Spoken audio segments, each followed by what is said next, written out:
Melusines are beautiful creatures. They are the pride of Fontaine. Be sure to befriend them and cause them no harm.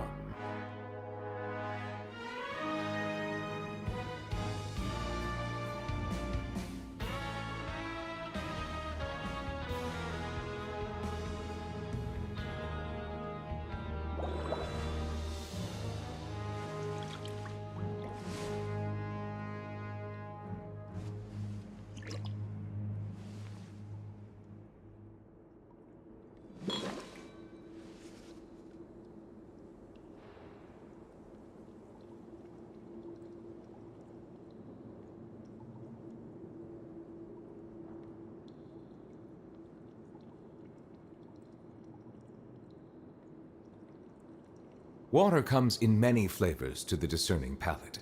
Mondstadt's water is crisp and pure, while water from Liyue has an enduring aftertaste. In Inazuma, the water possesses a depth of flavor unlike any other. Sumeru's water, meanwhile, has a rich and complex flavor profile, but it must be savored patiently to fully appreciate it.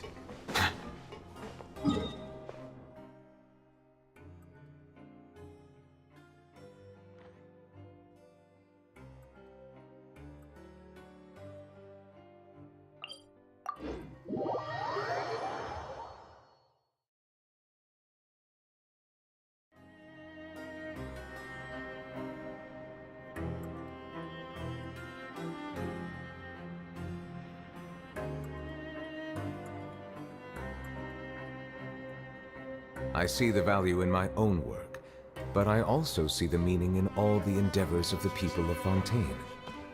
I believe I will continue to take pride in fulfilling my duties.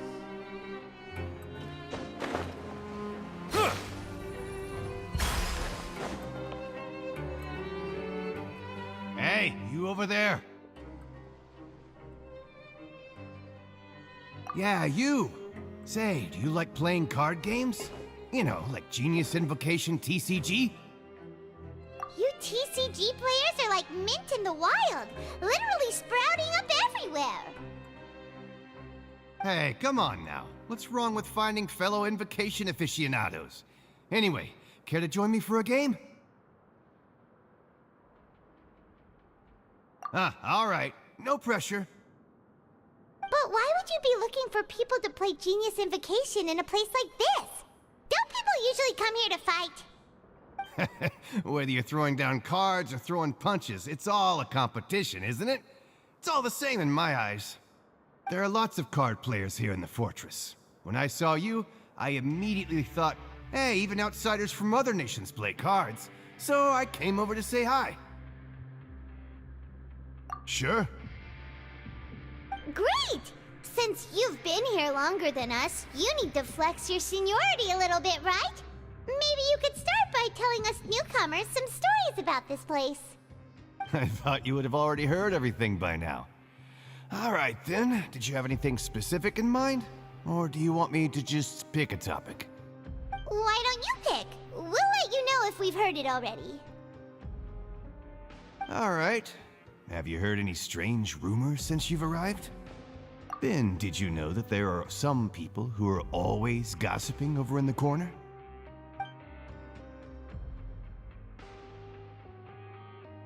There are two guys who are always skulking around in the corners of corridors gossiping. The bigger guy is Quisto, and the skinny one is Lavaroon. People call them the Bombshell Bros. I never really found their gossip very mind-blowing. It's pretty much just the same stuff that I hear about when I'm at work every day. If you're interested, you can go talk with them. They tend to talk a lot of nonsense, but they aren't exactly bad. Good to know. Do you have anything else to tell us? Let me think. Sounds like you want to hear something a little more tantalizing. Oh, did you know that the Duke was also a convict in the fortress of Meripede before? Huh? Wait, are you serious? That's right. The Duke was an inmate just like you and me. Seems he was exiled here for committing some crime. Who knows how he ended up rising up to become the warden, though? To go from an ordinary inmate to becoming the manager of the whole place? I'm not gonna lie, I kinda respect that. A forbidden zone? Sounds like something that someone just made up. I've never heard of that. Where did you hear about it? It's just a rumor we've been hearing, but no worries if you've never heard of it. Do you have anything else you can tell us? Anything else? Not that I can think of, but I'll be sure to tell you anything interesting I hear next time. You'll have to play a game of Genius Invocation with me first, though.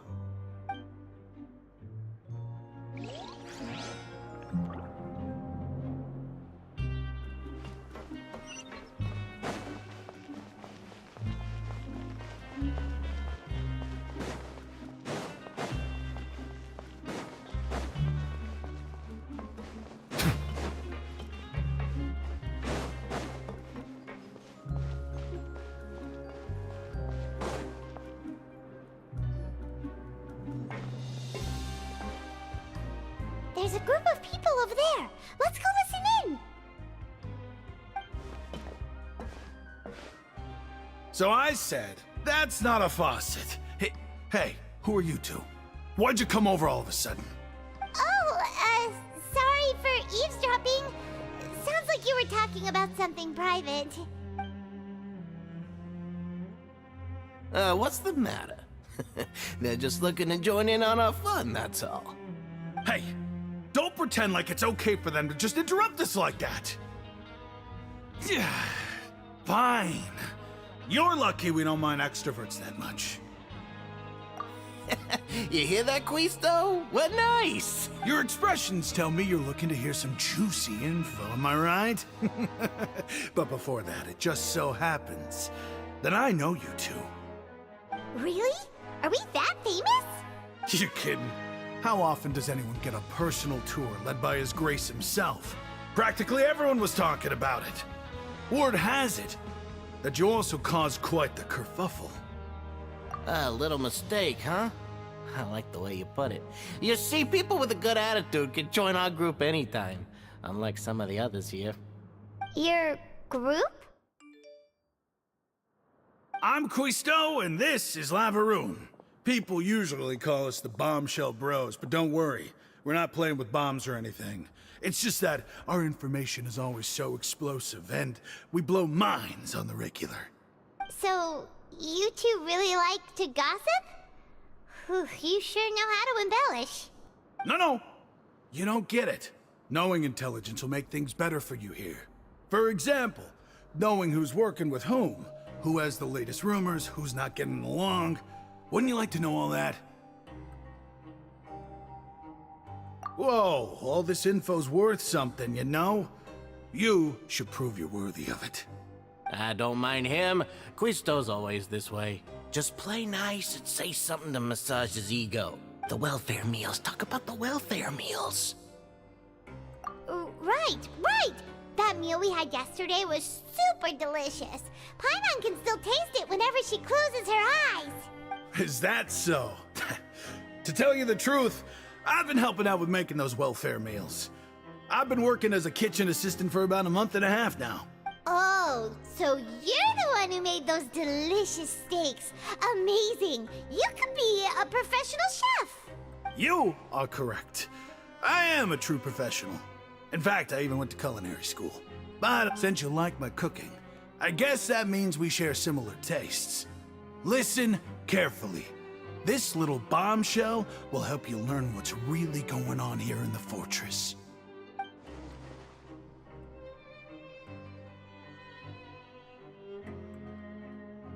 Listen, kids. The power structure within the fortress is quite complicated. The overworlders couldn't care less about us down here. We're basically dogs to them. You've already met the one person here you should never cross, the Duke, Risley. He knows more than you think. And if he doesn't care about something, then he often doesn't bother dealing with it. Those who have the Duke's attention get all kinds of special perks, even better treatment in the infirmary. I know who you mean. It's that Jurier character, right? I don't think there's anything useful about him at all. Why does he visit the infirmary practically every day? Is it normal for anyone to be going in and out of there so often? If you ask me, he's just faking it to get out of work. But did you know that Churia was a talented researcher from the Fontaine Research Institute before he came here? There's no denying that.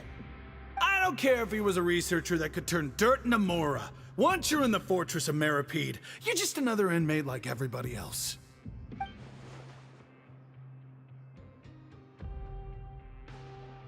Speaking of which, the last time I saw him, he was passing by the corridor with Lorvine.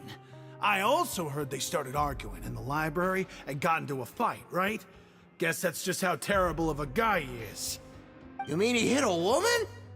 Wow, I never imagined he was that bad. But that Lorvine's also quite the odd one, you know? She's always gabbing away, got into a fight with a man, and she also got sent to the infirmary. Come to think of it, I always see her going to the sick bay every couple of days, too. Huh. Wait a second. You don't think? Do you think it... Could it be that they're secretly meeting there to go on dates? But it's really hard to imagine. After all, I do remember seeing Lorvine beat Juria to a pulp that one time. And we might be overthinking things.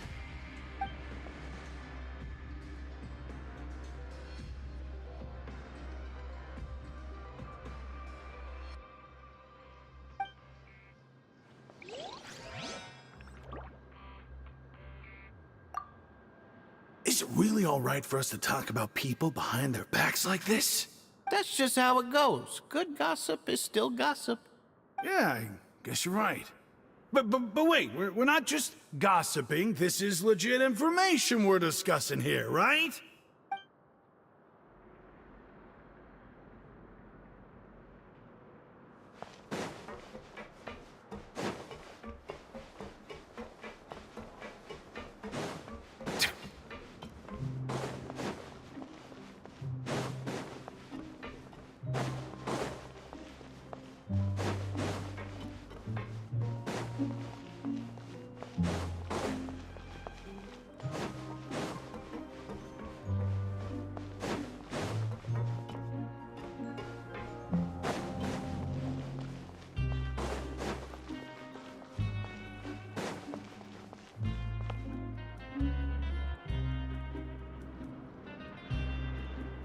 Look!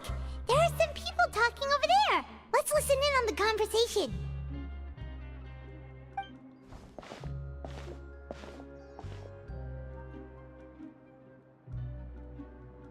If you ask me, those pompous parasites on the surface act like they're all a bunch of aristocrats.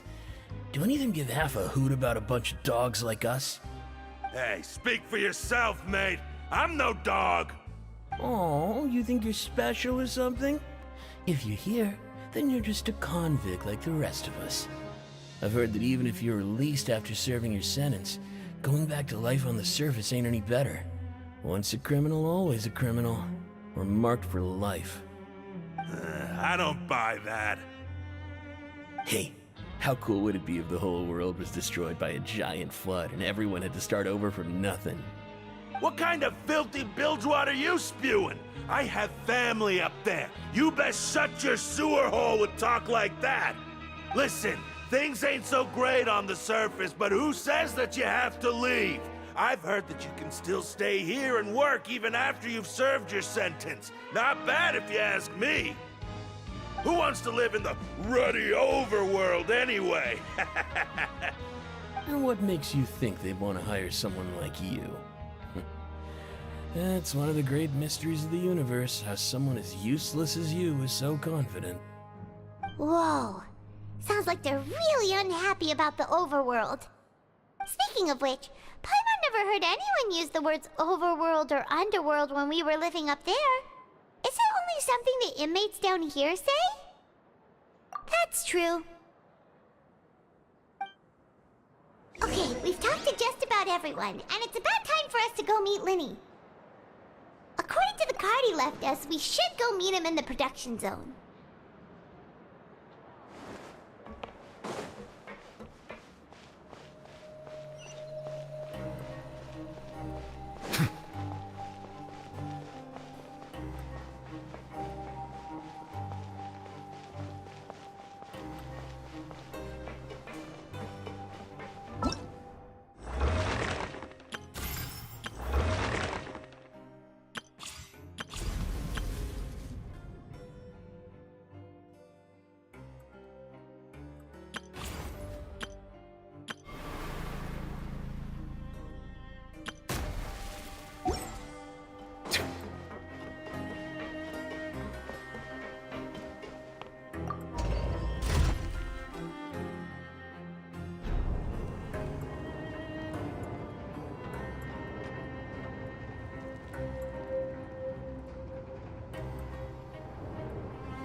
Huh?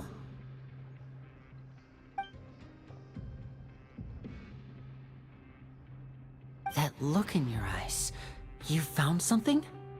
Hey, this is no time to be modest. Just tell him we found a boatload of information.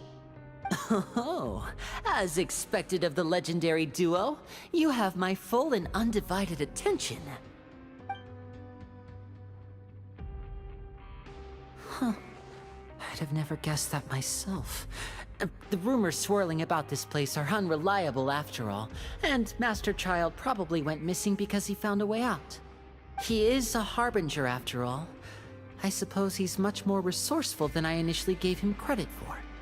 Unfortunately, this isn't enough for our final report to Father. We need to find out Master Child's exact whereabouts. Father told me that even though Master Child said he was just coming to Fontaine for a vacation, he actually had some personal reasons. His agenda might be linked to his disappearance. His escape route is already flooded, so we'll have to task someone with professional diving skills to chase after him. Well, when you put it that way, it's obvious that only Fremine would be up to the task. Bingo! Is he around? He's working today. Coming here as a group would have attracted too much attention. I'll talk to him about it later. It's the least I can do. We're all in this together, so it's only fair for us to fulfill our end of the bargain. Honestly, I'm far more impressed by you guys managing to collect all this information right under Risley's watchful eyes. Collecting information has always been our strong point. Now, let me think. To find out more information, Fremine will have to retrace Master Child's original route. And if he's to do that, he'll have to set out on the next pipe cleaning day at the earliest. That's 6 days from now. And after that, he'll probably take another 2 or 3 days to return. You can even estimate how long it'll take for him to get back? We've been working together for a long time. We know each other's capabilities like the backs of our hands. Traveler, what say you to meeting here 9 days from now? We'll be able to pick up Fremine while we're at it, too. Oh, and there's just one last thing we'd like your help with. Though we can just sit back and wait for Fremine's report on Master Child's whereabouts, we still need to make more progress on the investigation of the Forbidden Zone. Fremine's no master of disguise, Lynette's still working on getting intel from the other areas, and I'll need to spend some time helping Fremine prepare for his diving mission. So, you are the only ones we can count on. What do you want us to do? Will it be hard? Well, I won't call it easy per se, but I think you'll be able to pull it off. Listen carefully.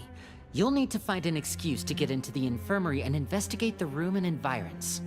You've mentioned several sketchy-looking people always meeting at the infirmary earlier, so it probably has something to do with the secret we're hoping to uncover.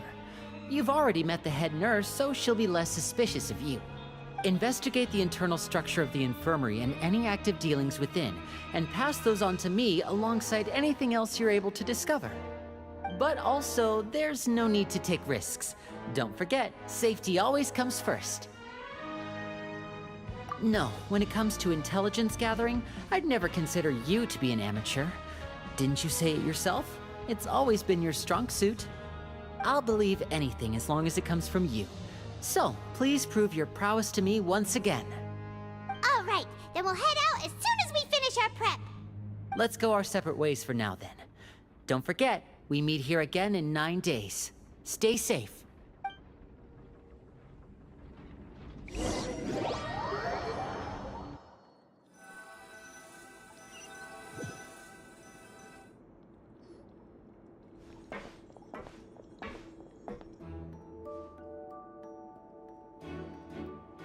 Hey, stay here for now. Paimon will take a peek. There seem to be several people inside.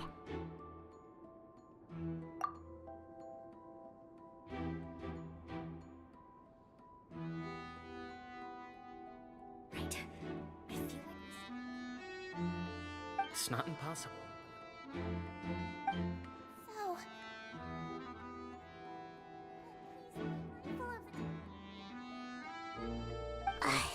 It's a bit hard to understand them from here, so why don't we just try to talk to them in person? Let's go as soon as you're ready.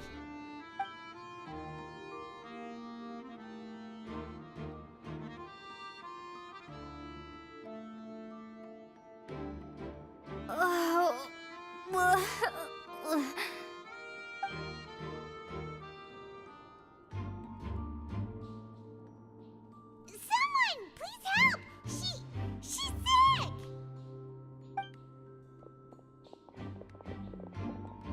Whoa, are you okay? Oh my! What's wrong, little one? There's no need to panic. Take a deep breath before you begin. The traveler started complaining of a stomachache, and then nausea, and then collapsed onto the ground. Paimon doesn't know what to do! Freezing limbs, twitching fingers, and pale complexion? Could it be poison? Let me take a look. Please, lie down over here. Don't worry, I'll get you to the bed safely. Here, hold on to my shoulder and walk slowly.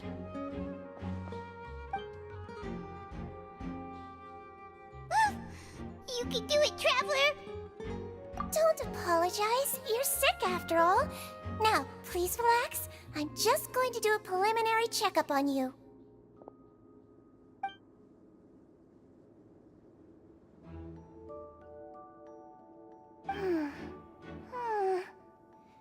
I see now. My checkup has confirmed that she's not in any mortal danger. That's our worst fear out of the way. Eh? Oh, that's good. But...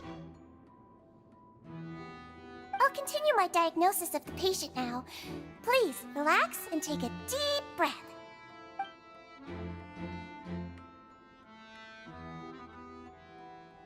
I don't sense serious damage to your organs either. Does it hurt when I press here? And here? Huh?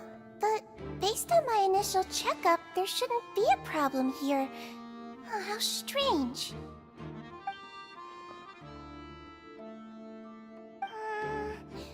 What about here?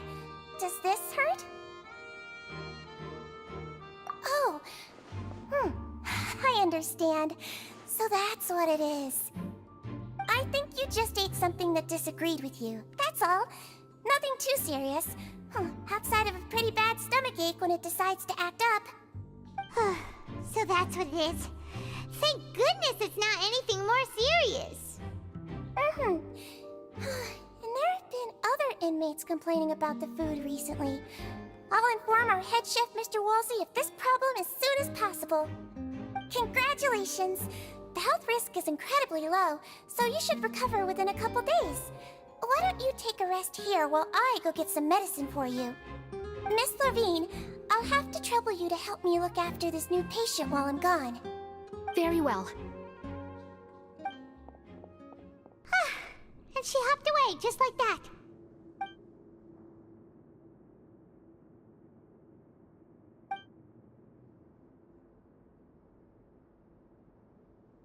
Hello. So how are you feeling now?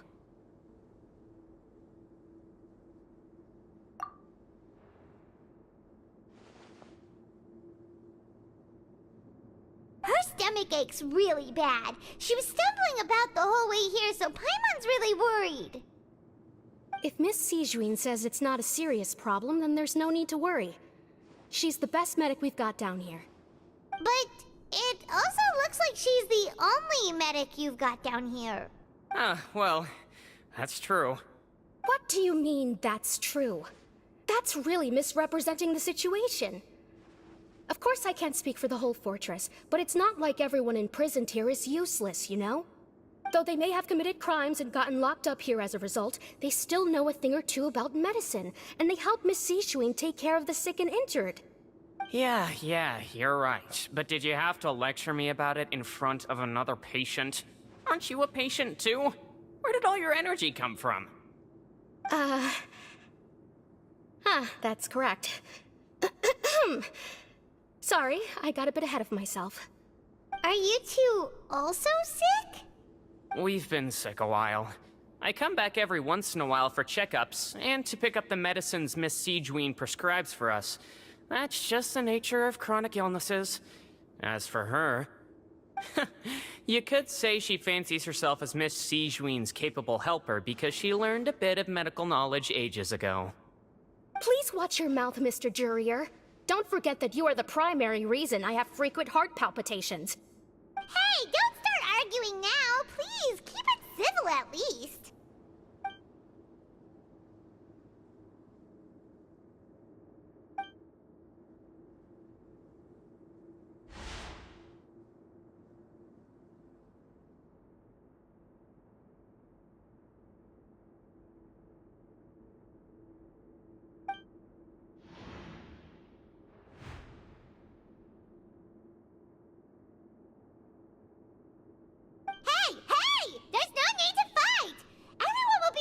Someday, so there's no need to argue over silly things like this!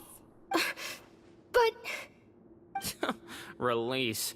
It's way too early for us to even think about that. And who the heck knows if we'd even be able to continue our previous lives?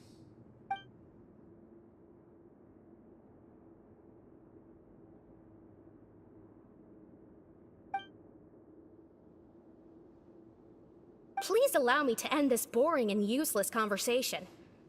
Oh, and Mr. Jurier, I don't want to see your face here again anytime soon. And same to you, Miss Lorvine.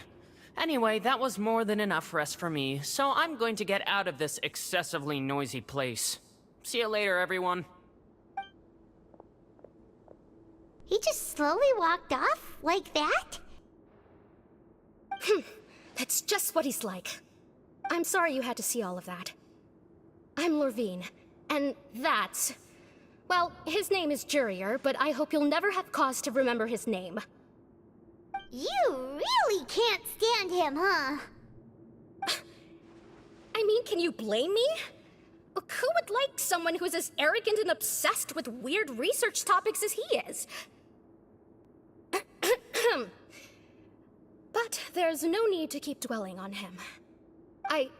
I'll accompany you two for a while. Miss Siegeween should be back soon, and I'm sure you'll feel better as soon as you've had some of her medicine. No, it's nothing. I'm back! Did you rest like you promised? Thank you for getting our medicine, Miss Siegeween. Did you all cooperate with your bed rest? I trust that nobody got up to walk around. Good. Here, this should be 2 days' worth of medicine for you. Take 1 pill now, and then continue your bed rest.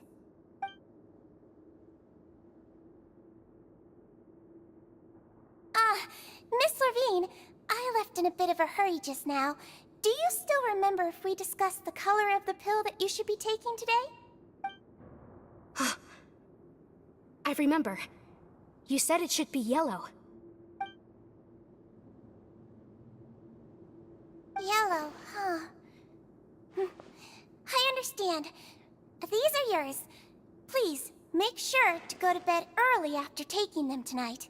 You'll benefit from a good night's sleep. All right, then I'll also be on my way now. I hope you feel better soon, too. See ya! I'm going to fill out your medical record now. You're widely known as the Traveler, right? I just want to double-check a few details, if that's all right with you. Those two made quite the commotion just now, so why don't we let the Traveler rest? Paimon can answer the questions instead. So her primary symptoms are abdominal pain, with secondary symptoms of nausea. Is there anything else? That's it. All right then. Is there anything we should know besides to take the meds?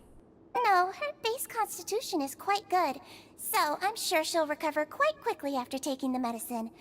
Please, make sure to stick to bland or less stimulating foods, and don't stay up too late at night. Got it! Paimon will hold the Traveler to that for sure.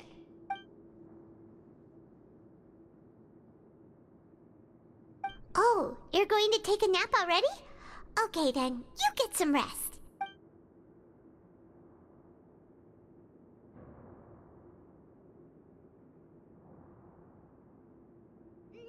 We've been to lots of places together. She may look a bit under the weather now, but she's actually super strong. Oh, so you're the best of companions. Well, don't worry, she'll recover soon.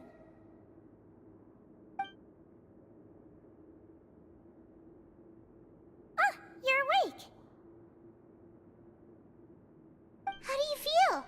You slept for a really long time, but we never left. Well, now you can go back without a worry in the world. Remember to take your meds regularly, and remember bland foods. Mm-hmm. Thank you, Miss Siegeween.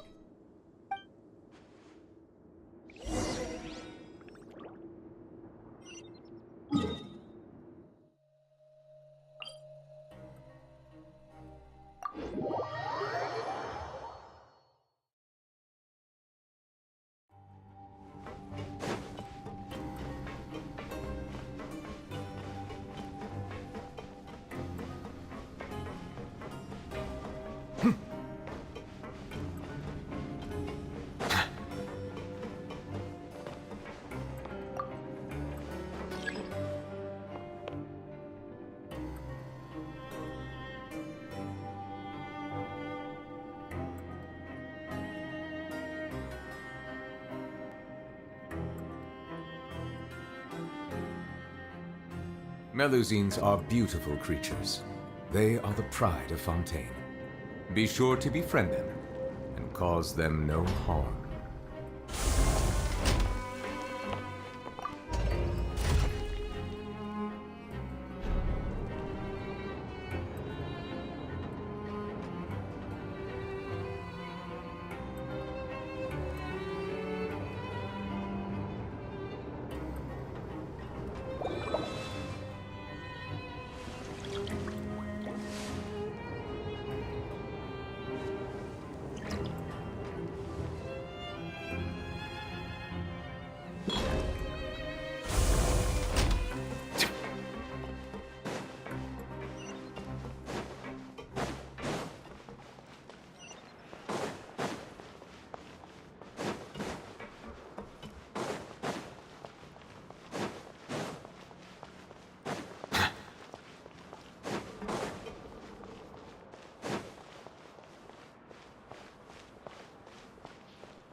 You really are something. To be able to fall asleep like that and even sleep talk the entire time, you scared Paimon half to death!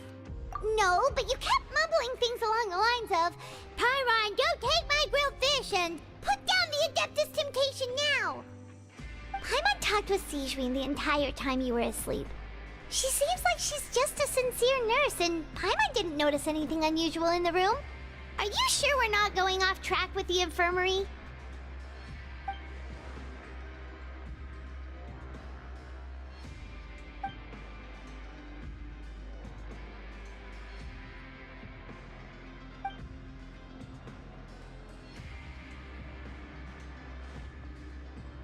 Whoa! You really are super thorough. All those tiny little suspicious things that Paimon didn't even pick up on. We've got to get the info to Linny.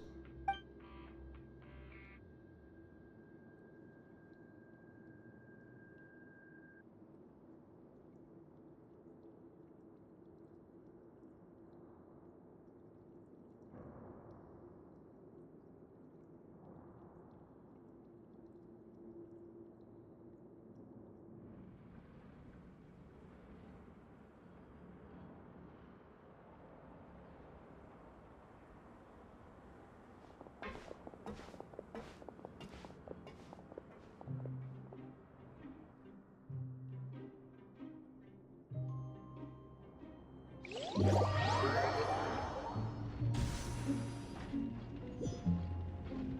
the day! Let's go meet up with Vinny!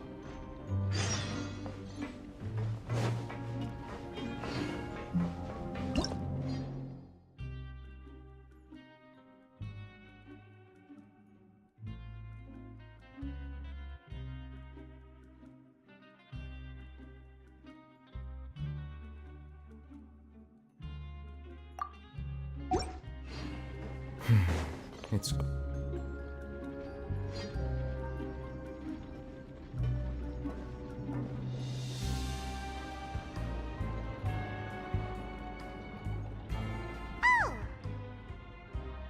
Hmm?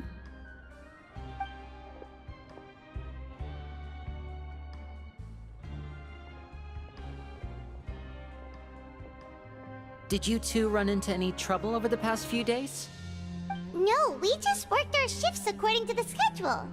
Nothing weird happened. That's good. That means you didn't raise any suspicions when you infiltrated the infirmary. We've taken a look at the slip you've sent. Fremine successfully left the grounds via the pipes 2 days ago, and as of last night, Lynette has also infiltrated the infirmary after faking an illness. Wait, why is she getting involved as well? You already went above and beyond when you scoped out the infirmary.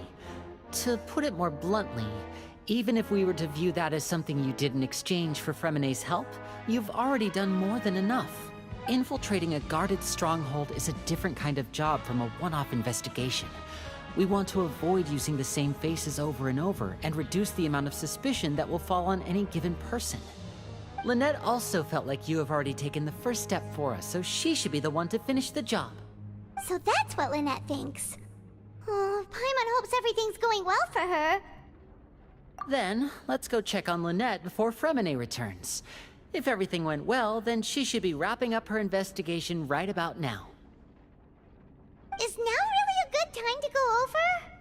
According to my observations, Sigewinne always spends around half an hour away from the infirmary right before lunch.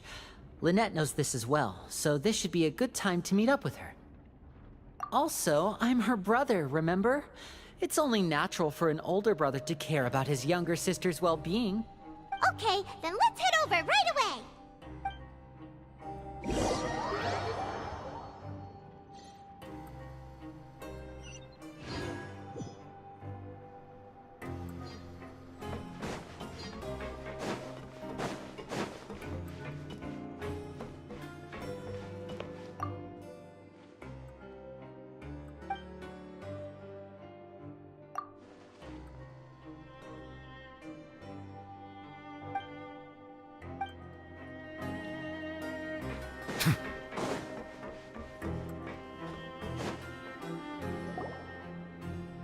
Lynette should be here right now.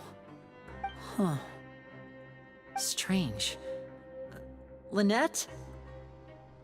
As expected, Sigewinne isn't here, but why isn't Lynette here? No, Lynette rarely deviates from the plan. We agreed that if she were to make changes on the fly, she'd find a way to let me know. Unless... Let's see if there are any clues around here. We can look while we wait for her. Who knows? Maybe she'll be back soon. Okay.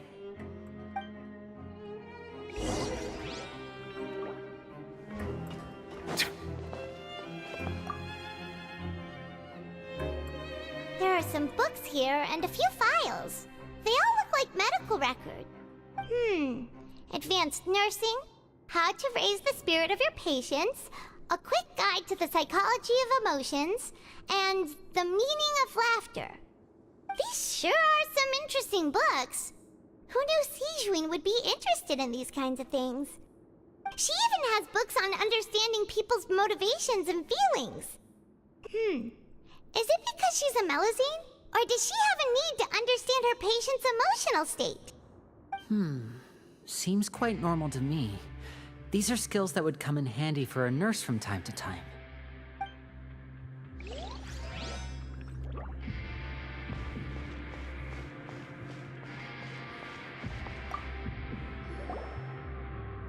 None of the beds have any signs of having been slept in.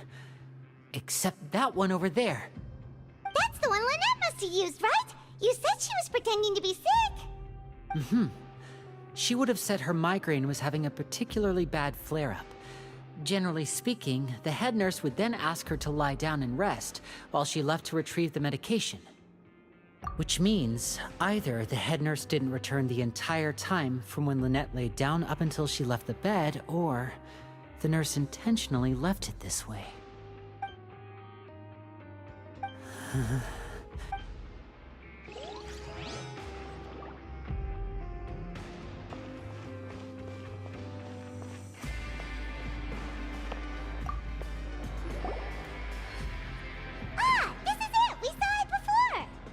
Wait, this thing? It doesn't look like it's been disguised that well.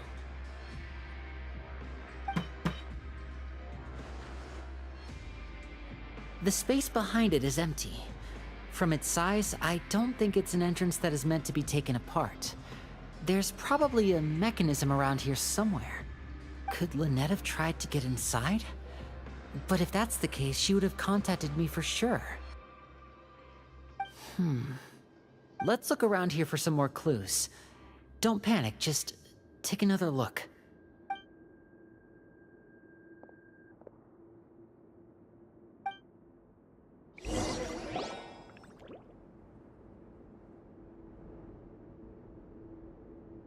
Hey, you guys, there's a slip of paper over here. A slip of paper? It's right over here, and there's a bunch written on it too. It reads, "Out of respect for your usual practices, I'll use a piece of paper or card as the medium to pass on my message. You may consider this as me giving you my best regards." This is... Is that all? The back. This is... Show me! Now! That look on your face. Paimon's reading it now. Would you care to guess where Miss Lynette of the Fatui could be right now? No. Could she have... Is she already... Wriothesley. Did he deliberately leave the infirmary unguarded to use it as bait? Wait, you mean he was aware of our goals from the very beginning? But why? We didn't run into any trouble last time, and he also never reached out to us since. Yes, that is a crucial question. Wriothesley, he doesn't do anything without a clear goal or reason. So this means he had no concerns about your activities from the very beginning. You're not from the same camp as us. You were sent down here by Nervulet, so you have no conflict of interest with Wriothesley. We're a completely different story, though. I'd like to know that, too. Why did he only go after her? Don't panic, just think everything over. I have to stay calm. This is not like what happened last time. The situation's different now.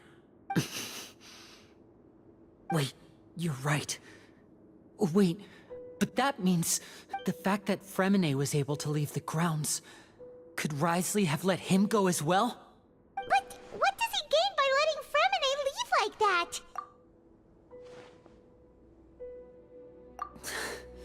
So he's challenging me and trying to provoke me, I'm sure of it. We never should have sent out Fremine.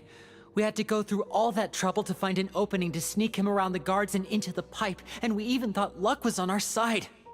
If Wriothesley let him leave on purpose, then he's probably in a terrible spot now as well. Lenny's getting more and more panicked. We have to calm him down. Don't be like this, Lenny. Fremine wouldn't have left if we hadn't told you about Child. That was our fault. No. I'm the leader of this operation, and I'm the one responsible for this team. I was the one who failed to protect them.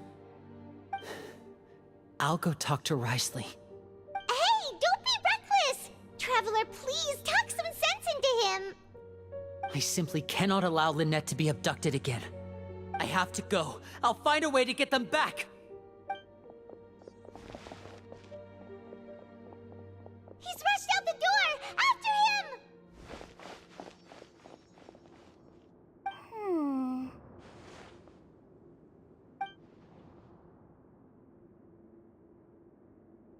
Right. I feel like we still have some room to make changes on these details. It's not impossible, but it'll require extensive testing. Is that so? Very well. Then please be mindful of the time. Huh? Is someone? Pack everything up. Whoever's outside is eavesdropping. They'll probably come in once we stop talking. Someone! Please help! She's sick!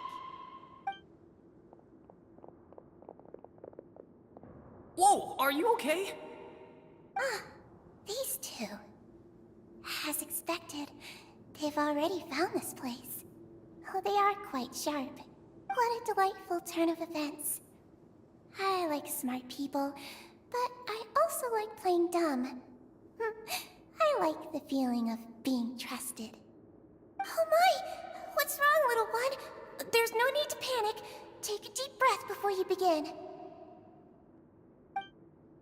Being able to read human expressions is quite the useful skill. Wait! It's no use. We have to catch up to him.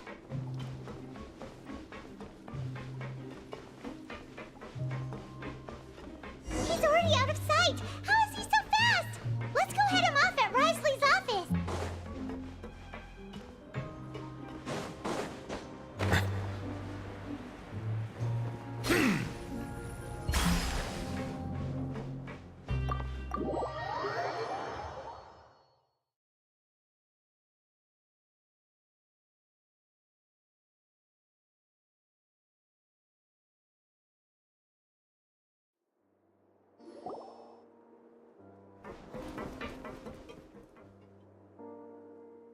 Come out and face me, Risley! Aren't we at an administrative office space? Why don't you at least try to follow even a couple rules from the fortress's indoor management regulations? What did you do to my sister? I ran into the young miss at the infirmary. I'd heard that she was suffering from quite the migraine, so I decided to invite her over for a cup of tea.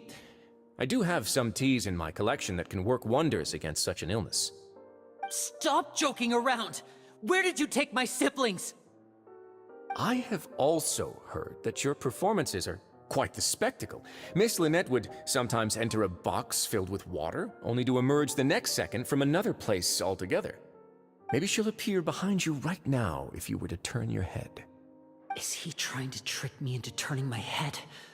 No, he's probably not looking to attack me right now. All of the hostages are in his hands, and he's even in the mood for small talk. That means Lynette is probably still alive. You knew we were investigating the infirmary from the start, so you deliberately aroused the Traveler's suspicions and baited us into continuing our investigation, just so that you'd be able to kidnap Lynette. As for Fremine, no, you probably didn't even interfere with Child's escape. You let him go, so you could purge the Fatui members that we had planted into your ranks. There was no need to do so. The Fortress of Meripede is a pretty pleasant place. Most people enjoy their lives here. The only ones who act differently are those with personal agendas. It was quite easy to identify your colleagues. You removed our original members and spread the news of Child's escape so Father would assign our team to come down and investigate. Fremine has also fallen into your hands, right? If you're oh so omnipotent and so in control, why would you need hostages? One correction. Lynette is in my hands right now, but Fremine is not. He's not? What do you really want? Winnie! Oh, wonderful. Everyone is here, so I'll only need to say this once. Thank you so much for cooperating with me. Eager and to the point, I see. Alas, only Miss Lynette is currently having a cup of the fortress's finest tea. Although, as per your original plan, Mr. Fremine should also have returned to the fortress by now. But he has neither shown up within my gates, nor has he been taken into any kind of custody. So where do you think he may be right now? Wait, you can't mean... You locked him outside in the sea? I closed the fortress's gate to the outside world. That's all. Fremene's a star diver, so he should be fine, right? No, we're still here, so he definitely tried to find a way to come back for us. So we can't assume he might have made a break for the surface. But why would I do this, you may be asking? To have an audience with you, of course. My intel tells me that Mr. Linney is a great magician, so it's only natural for me to want to have some cards of my own when it comes to negotiating. Besides, I do recall you mentioning to Miss Lynette that you've always wanted to have a face-to-face meeting with the Lord of the Fortress of Meripede, regardless of whether it was in a personal or a professional capacity. Well, you got your wish. So, you've been keeping tabs on us before we even set foot in the fortress. Some of my folks just happened to hear a thing or two, that's all. In any case, I will be straight with you. I was willing to play dumb and turn a blind eye, so we had a pleasant few days playing games together here. But once you started focusing on the Forbidden Zone, all of that changed. Mr. Linney, the cards are stacked against you right now. Miss Lynette is in my hands, and Mr. Fremene is still slowly being pickled out there in the brine. You know just as well as I that he cannot last out there forever. You need do but one thing to guarantee their safety. I would like you to contact your superior, and ideally invite her over for a cup of tea with me. You want to see Father? But why should she bother giving you an audience? Well, if she cares for the well-being of her dearest children, she should have plenty of motivation to join me for a parents' evening. I've heard that the bonds between the members of the House of the Hearth are like the bonds of family. I don't see why she would refuse. Why did you think Father sent us to handle the Fortress of Meripede? This place is basically a no-man's land. It wouldn't be fitting for anyone as important as a harbinger like Father to come here in person. Oh, I see. So it's because she doesn't care for my place here. That's such a shame. After all, I've amassed quite the tea collection. I was looking forward to sharing it with her. Both Monsieur Neuvillette and Lady Farina have already received many samples as gifts. Was this the extent of your master plan to get to Father? No matter how much pressure you may put on me, I won't allow you to use us to blackmail her. You people really are difficult to get along with. All I'm asking for is a face-to-face conversation. Does she truly have no interest in the fortress's secret? Mr. Linney, you have one last chance to invite your father here. If you refuse... Linney!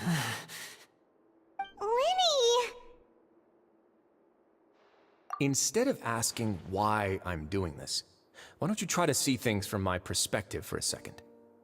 From the very beginning, the Fatui has been actively infiltrating my fortress. I gave you a warning by cutting off the first few operatives I found, but that only caused you to double down. Had you given up on the fortress then and there, I'd have no reason to want to talk. Mr. Fremene left the fortress on his own, and Miss Lynette tried to pry out my secrets right in front of me. No matter how you look at it, the responsibility for this falls on you. I shouldn't ask Father to do anything because of us. 6, 5... Wait, 2, 1. Time's up. It really is a shame, Mr. Linney. Risley! Negotiations have broken down. Please leave, ladies and gentlemen. It's time for my afternoon tea. Yeah, listen to the Traveler. If you can't talk to Linney, can you at least talk to us? You do realize that I'm only letting you go because of Neuvillette, yes? You're here helping him out, and I've already done my best to stay out of your way. But that doesn't mean you can just do whatever you want. The fortress may be small and remote, but it still has its own set of laws. Then how about this? Those who are capable deserve respect. You've spent quite some time investigating my home turf by now, so why don't you tell me a thing or two about what you found, I'll ask you 3 questions. Answer all of them correctly, and I'll agree to your request. Question 1. Regarding the hidden rules of the production zone, what is the truth behind the one about not being allowed to work for 3 days in a row?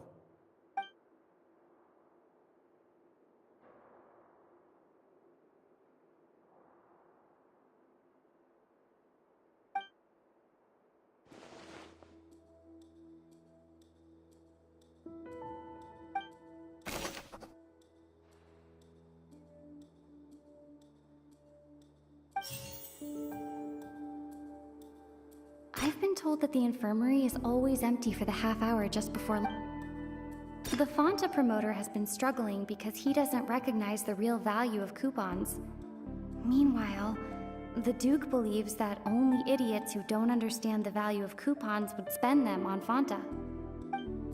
We often see Miss Sijuin observing the prisoners at work near the production zone. It seems like she can perceive the general state of a person's health just by looking at them.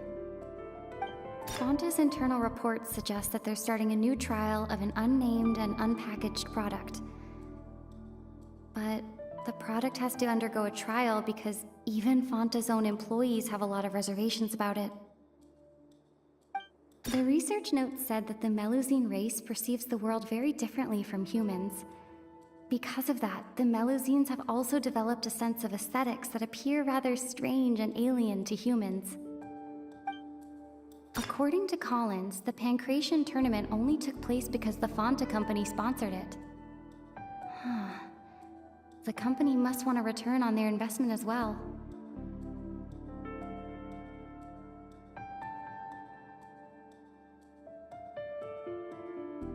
I've been told that the infirmary is always empty for the half hour just before lunch. The Fonta promoter has been struggling because he doesn't recognize the real value of coupons. We often see Miss Sijuin observing the prisoners at work near the production zone. It seems like she can perceive the general... Fonta's internal reports suggest that they're starting a new trial of an unnamed and unpackaged...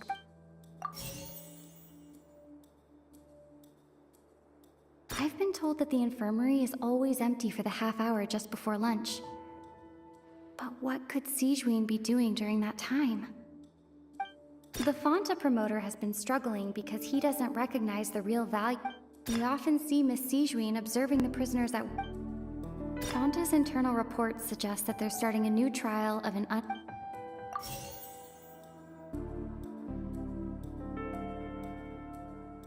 I've been told that the infirmary is always empty. The Fonta promoter has been struggling because he does... We often see Miss Sijuin observing the prisoners at work near the... Fonta's internal reports suggest... The research note said that the Melusine race... According to Collins, the Pancration tournament... Fonta's internal reports suggest... Fonta's internal reports suggest...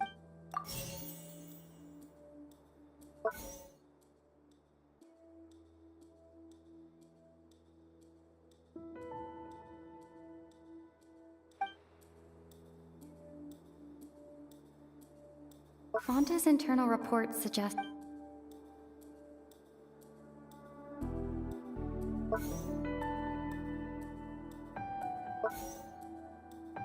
I've been told that the infirmary is always empty for the half hour just before lunch. The Fonta promoter has been struggling because he doesn't recognize the... We often see Miss Sijuin observing the prisoners at work near the...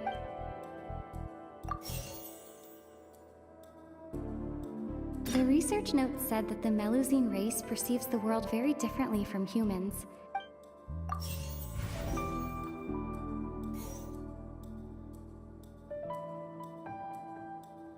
I've been told that the infirmary is always empty for the half hour just before lunch. The Fonta promoter has been struggling because he doesn't recognize the real value of coupon. According to Collins, the Pancration tournament only took place because the Fonta company sponsored it. The company... The Fonta promoter has been struggling because he doesn't recognize... I've been told that the infirmary is always empty.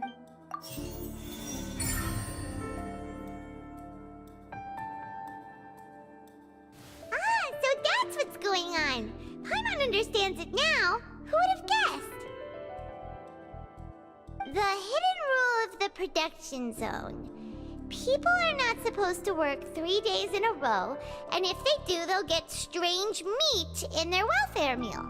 At first we thought this strange meat must have something to do with the people who disappeared, but in reality, they were all prepared by Sijuin, the head nurse. She often visits the production zone to observe the workers' health and makes a note of anyone who has worn themselves out after 3 full days of work. Out of her sense of duty as the head nurse, as well as her genuine concern for the workers' health, Sijuin visits the cafeteria right before lunch and cooks an extra dish for those who can use the stamina boost. Sijuin has only the best intentions with her surprise gift and doesn't want anyone to find out about what she does. However, unfortunately, Melusines as a race perceive the world differently from humans, and their sense of aesthetics is even more alien to us. The recipients of her lovingly prepared special meals cannot taste the care within and usually just freak out. Are we on the right track? Not bad. You've uncovered Sijuin's secret and even guessed her intentions correctly as well. It's nice to know that her efforts have not gone unacknowledged. All right, now for my next question. There are also some hidden rules in the Pancration Ring, including the one that you're not allowed to support both sides of a fight. Why is that?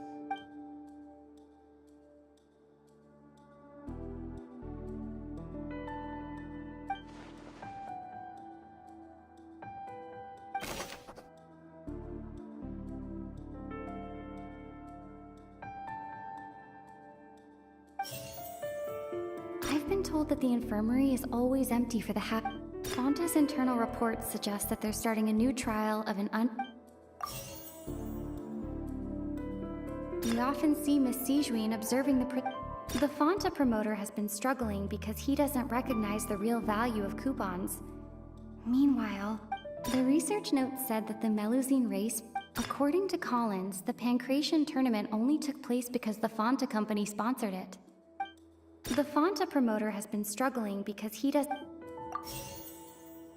According to Collins, the Pancration tournament only took place because the Fonta company sponsored it.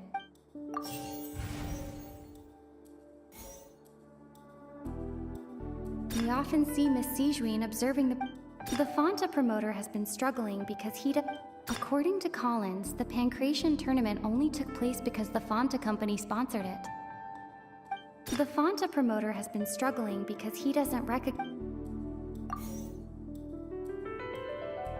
We often see Miss Sijuin observe. According to Collins, the Pancration tournament only took place because the Fonta company sponsored it. Fonta's internal reports suggest that they're starting a new trial. The research note said that the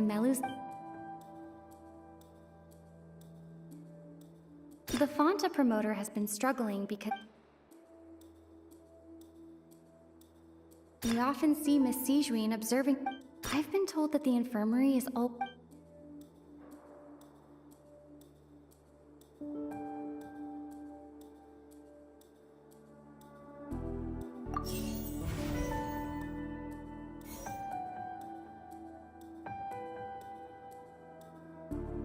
We often see Miss Sijuin observe. The research note said that the Melus. According to Collins, the Pancration tournament only.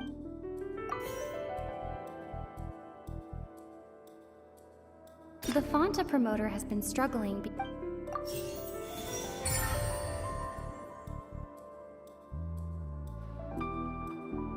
Paimon gets this rule too now, so there really was nothing to be afraid of. That hidden rule of the Pancration Ring is about how, people are not supposed to bet on both boxers at the same time. And if they do, they'll receive a package containing a strange, blood-colored liquid. People get scared when they see it because they've subconsciously begun to associate it with the missing boxer. But really, it's just a bottle of the latest yet-to-be-named and packaged new Fonta trial product. A blood-red drink. It's no wonder even Fonta's own staff were questioning the company's decision-making. The company, facing backlash from its own staff, decided to try to trial the product on a smaller scale, to see how it might be received by customers. They came to the fortress of Meropide and offered to sponsor the Pancration tournament so they could push their new product. But the Duke completely refused to even entertain the idea. The Duke, knowing how valuable coupons are in the fortress, knew that only total idiots who didn't understand their true value would bother buying a Fonta product here. And so, only those who proved their stupidity by being dumb enough had to bet on two opposing sides of the same match, we're selected to receive the drinks. I acknowledge the effort you've put into bringing the truth of this mystery to light.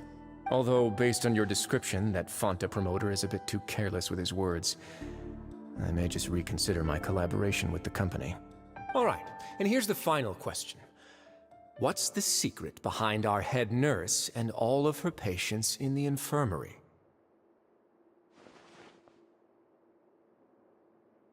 Stop your cruel and pointless games, Risley! You know that we haven't finished our investigation, so there's no way we can answer the last question. The thought of sparing Lynette and Fremine never even crossed your mind! You'll pay for this! Ah! Lenny, are you alright? Oh, close one. I owe you, Sigewinne. That was a fantastic shot. It was nothing, Your Grace.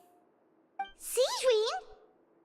Though this gun may look like a toy, it's actually fully functional, as I just demonstrated.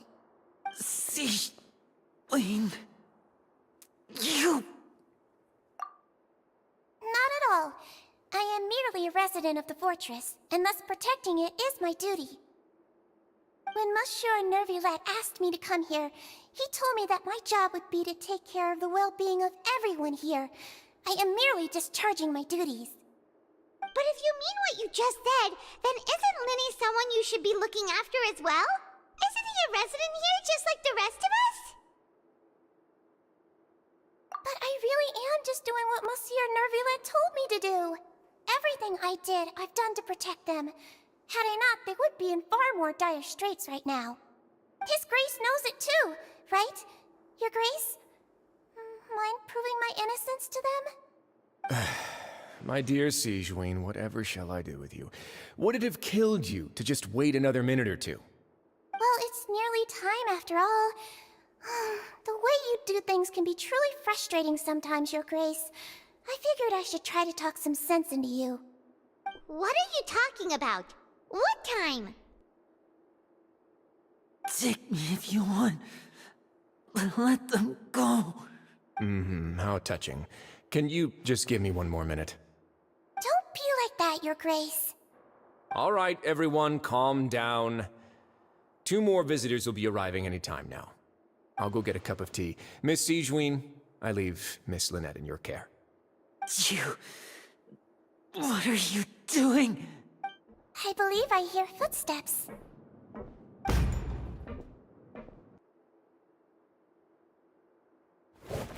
Some space, please.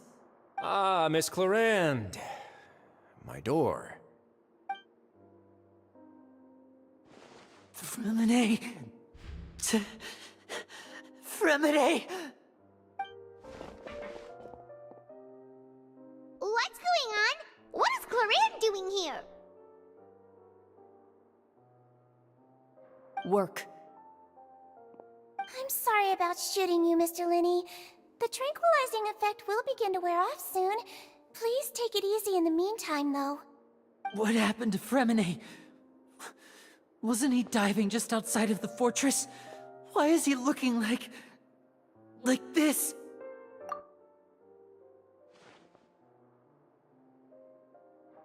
A flushed face, an accelerated pulse. He must have consumed primordial seawater. What did you say? Please, make some space. I'll need to give Mr. Fremine a more thorough checkup.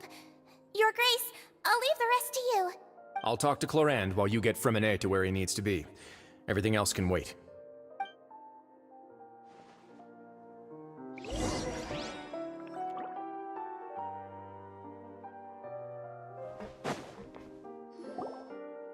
What's that look on your face? I thought I made good time on the way back.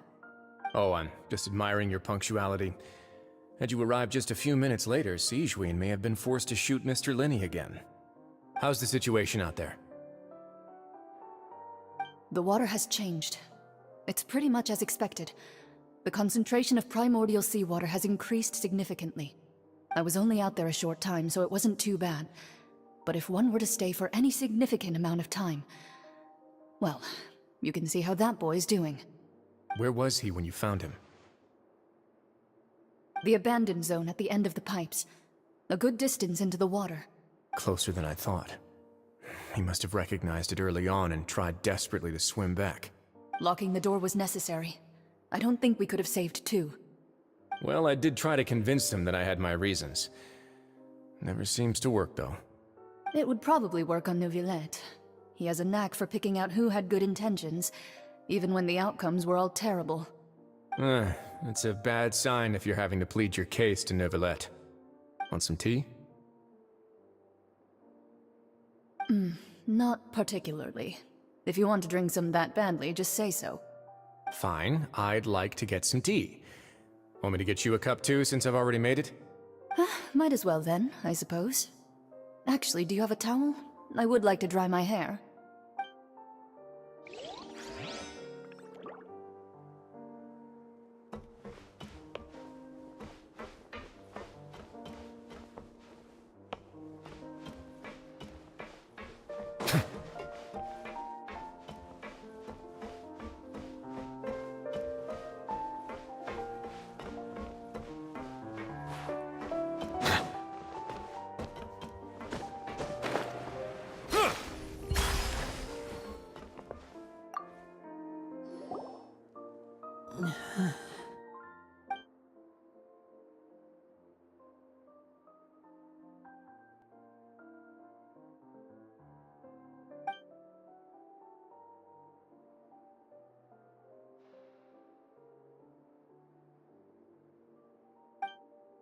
How is he? These symptoms are probably caused by an acute ingestion of a large amount of primordial seawater. Still, his condition is not critical. Of course, it would be best if he stayed for further observation. Let's leave him here for now, and move him to the infirmary once he's recovered a bit more. Sorry.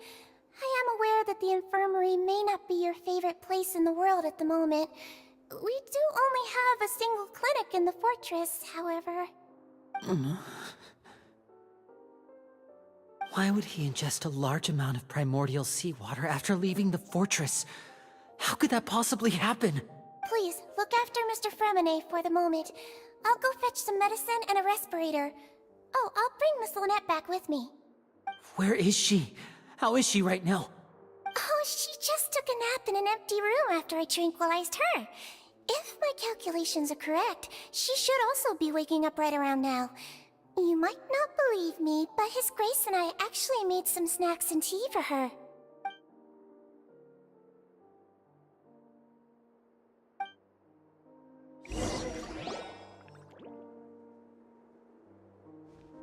Linny, are you okay?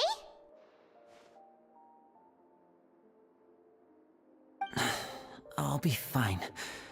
They're all here now. Don't worry about me. Are you sure? You don't look alright. My hands and feet are still a bit weak, but that's probably just the residual effects of the tranquilizer shot. I'm back, everyone. Lenny! Oh, Traveler, Paimon, you're here too. Fremine? Is he... He'll be fine. But for now, please help me lift him up.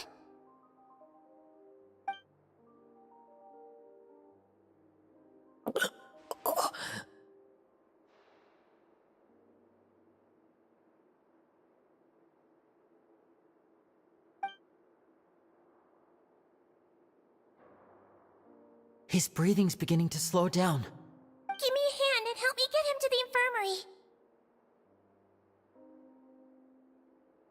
Yeah, I'll take him from this side.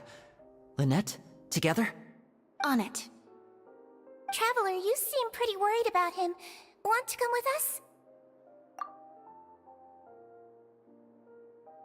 The Duke and Clarande are gone. They probably went to get some tea. The Duke will explain the truth in just a bit. Miss Clarande will need a break, since she only just returned from rescuing Fremine out of the sea.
He's awake. Fremine, how do you feel? Lenny... Lynette... We're all here. Where am I? The infirmary, at the Fortress of Meripede, Mr. Fremine, and you are no longer in any danger. How do you feel? Don't push yourself if you're not feeling up to it. Traveler... Paimon... It's been so long. The sea! There's something wrong with the seawater. Shh, it's okay. We can talk about it after you've recovered. No, listen to me. This is really serious. There's primordial seawater mixed into the regular seawater. I don't know why it's there, but no one should touch it. Pipes... Right, the pipes. It's all coming back to me now.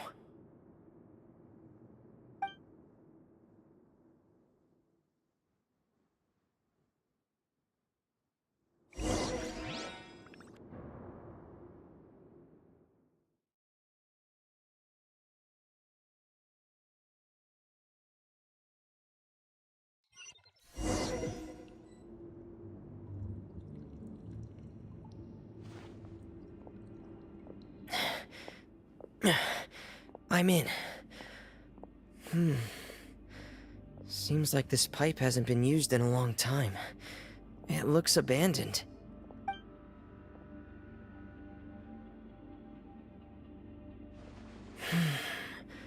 Where could Master Child be?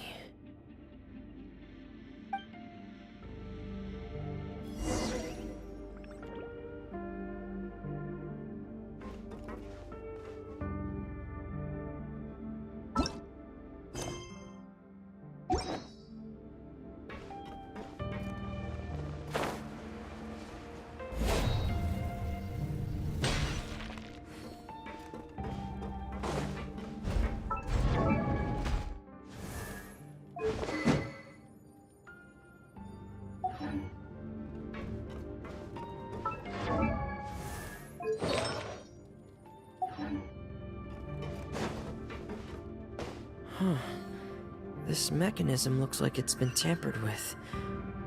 Could he have done it?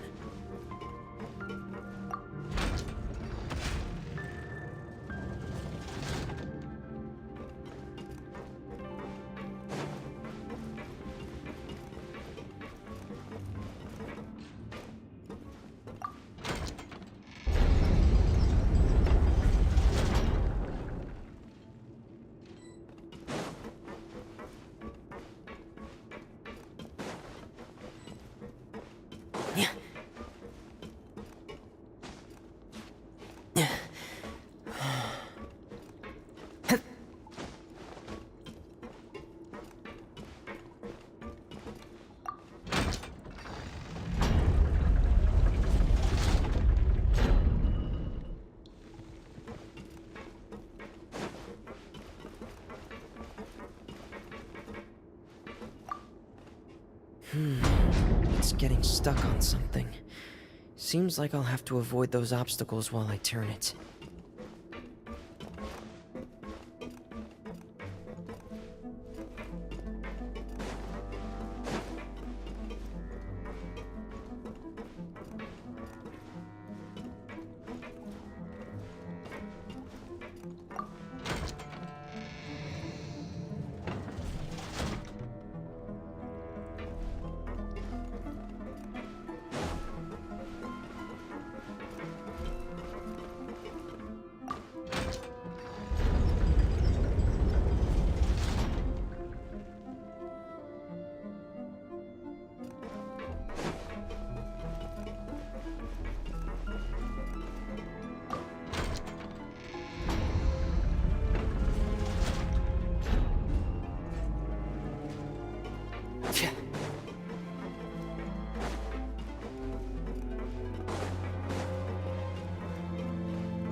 This is where the water starts.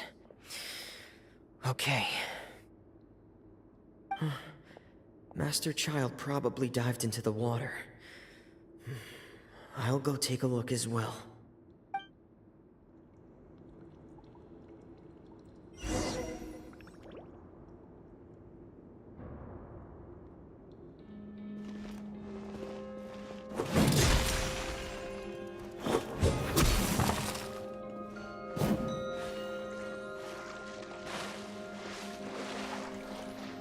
Frost is coming!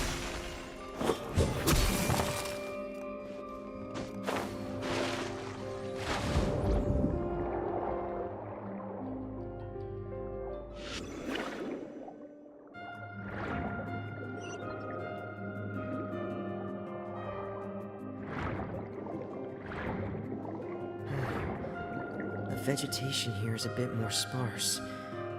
These traces aren't natural. A person must have left them, and recently. I should be going in the right direction.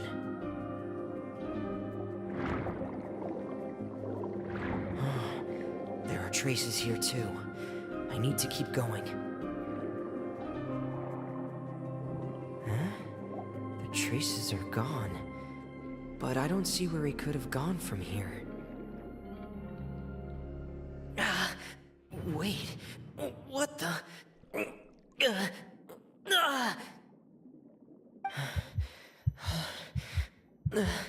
My heart is racing, and it's getting harder and harder to breathe. What's going on?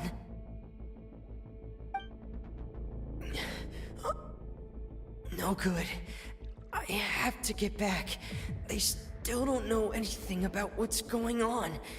If I turn back right now, I should still be able to make it.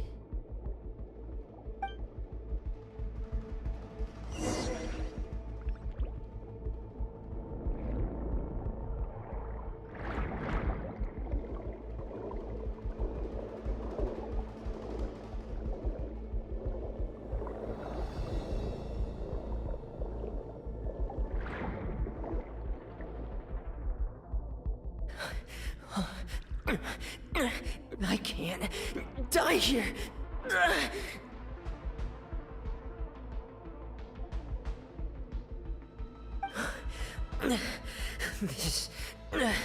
This is bad. I'm feeling worse and worse, and I'm still underwater.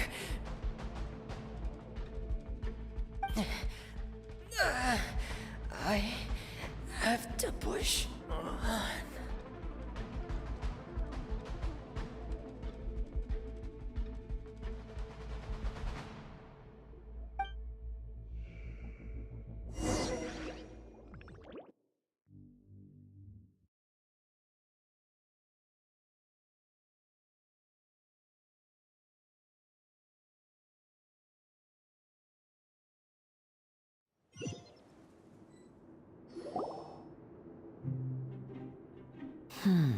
So, in other words, the trail you were following vanished, and you had no idea where Master Child could have gone.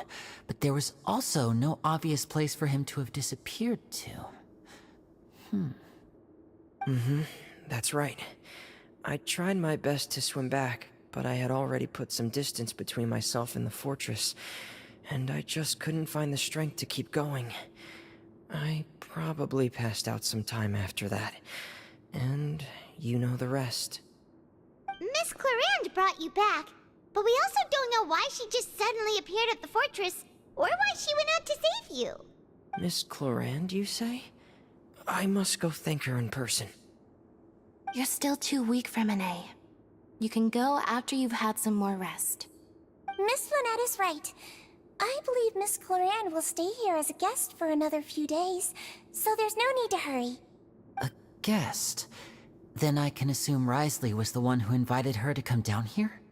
You should ask His Grace about that. He'll be able to explain better than me. Yeah, it's about time he actually told us what's going on. Wanna come with us, Liddy? No, please go on without me. I don't want to leave just yet. Lenny. The logical part of my brain is aware that we're safe right now, but I still can't bring myself to leave. Both of you are just in danger. Understood. Then let's just sit together for a while. In that case, I'll leave the infirmary to you. The Traveler and I are going to head out for now. As long as you stay in here, I don't think you'll be disturbed. Thank you.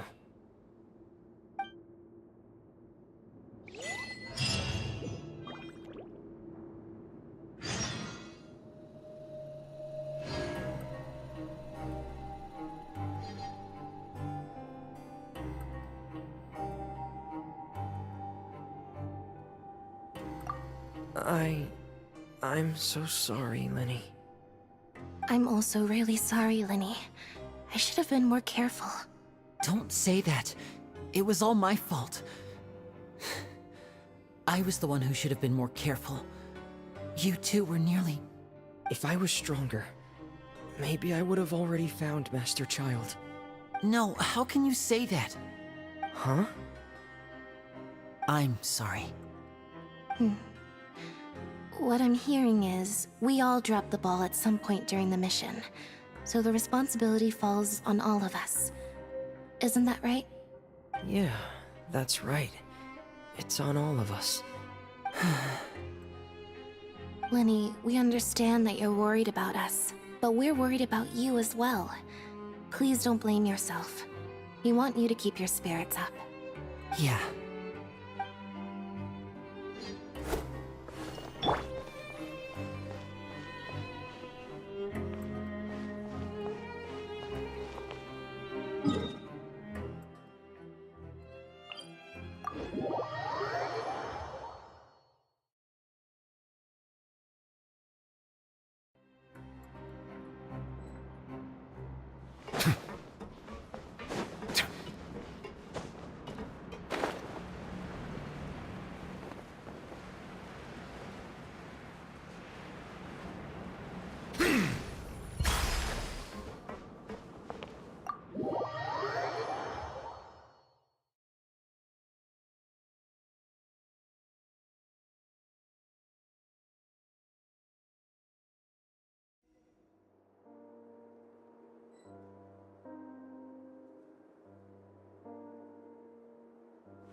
Excuse me!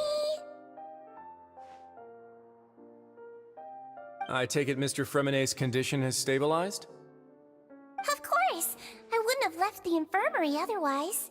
I've been expecting those two, but might I inquire as to the purpose of your visit, Miss Siegewien? I wanted to check up on Miss Clarand. How are you feeling? Mostly fine, I think. If you don't mind, I'd like to perform another quick physical exam. It'll just take a few minutes. All right. Thank you for looking out for me. I'll take my leave for now then. Well, want to explain yourself, Risley? Of course, but I'm not partial to the word choice of explain. How about enlighten? Where should I begin? How about you start by asking me any questions you have? You can start with whichever one you'd like to get answered the most. Then Paimon will begin. Did you know about Lenny's goals from the very beginning? No. I just knew they were Fatui operatives sent to the fortress by the Knave. As for their specific goals, I only figured those out as you made progress on your investigation. You managed to monitor and stay ahead of them even though you didn't know what they were trying to do? They came here with ulterior motives. I'm quite adept at discerning what that kind of behavior signals. Initially, I thought their goal was just to investigate Child's disappearance. Linny suggested that I had deliberately let him escape, but in truth, I didn't really do anything special to help or hinder him while he was here. Everything he did, from finding helpers to leaving this place, he did on his own. Of course, it's inevitable that the Knave would make a big deal out of her fellow Harbinger's unexplained disappearance. I'm also quite curious about where that Harbinger went, so I figured I might as well let the Fatui do their own investigative work. All I care about is the answer. So you were hoping Lenny's group would just do your work for you! You make it sound like that's a bad thing. Unfortunately, things didn't go as planned. I assume that Fremine has told you already, the ratio of primordial seawater around the fortress of Meripede is on the rise. The Forbidden Zone has always been Linny's target, and you got roped into that investigation after running into him. I began to intervene out of concern for your safety, and also to prevent the fortress from becoming entangled in more irksome matters. Are the rumors true? That you're also a former criminal? Now, why would you put it like that?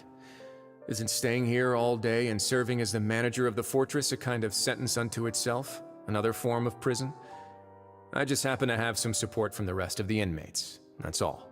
Oh, right! Paimon wanted to ask, who invited Cloran down here? Me, of course. I paid her good Mora to come down to the fortress for some field work. As a champion duelist, Miss Cloran could be considered to be an independent party. I needed to find an exceptionally capable person to help me get through the impending crisis. And saving Fremine was part of that crisis? You can think of it like that, yes. Credit where credit is due, that boy is quite adept at diving. Had conditions not been as hostile as they were, he probably would have found the missing Harbinger already. That's not something you should be asking after. Neuvillette only asked you to investigate Child's whereabouts. All I need to prove to you is that the Forbidden Zone had nothing to do with the Harbinger's disappearance. That should be clear now that you've spoken to Fremine. But we've already uncovered that there's something wrong with the infirmary, and we've answered a bunch of questions that you threw at us. Isn't it about time that you answer our last question in return? You make a compelling case. Do you really want to know the answer that badly? Yeah, Paimon really wants to know! Even if the truth may not be pleasant? Follow me.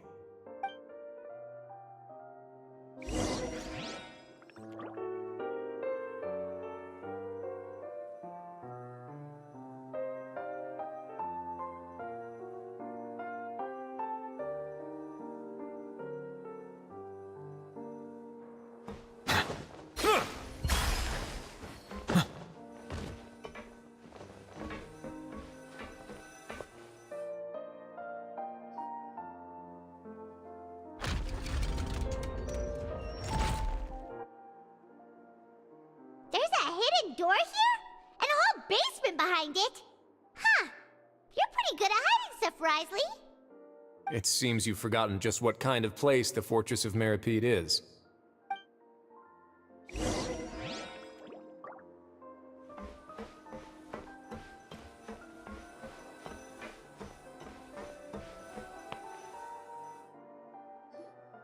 Stand on the central plate.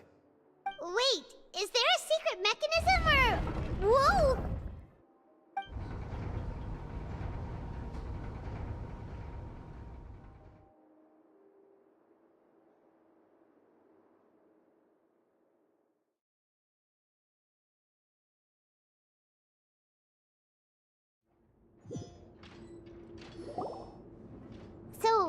this is the Forbidden Zone? Honestly, for a place so well hidden, Paimon sure doesn't see anything special. What a huge door! There are 3 such isolation gates in total. Generally speaking, I'm the only one who's allowed to go inside. Hence the name Forbidden Zone. Am I correct to assume you're going to run on back and tell your little Fatui friends everything? Well, Paimon wasn't thinking of keeping anything from them. Well, I'd advise you wait until you've seen the whole truth of this place for yourself before deciding whether or not to tell them.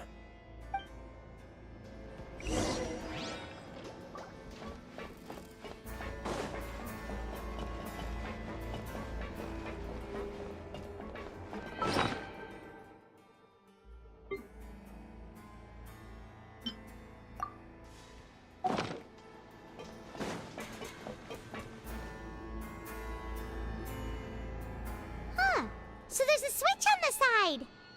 Stand back.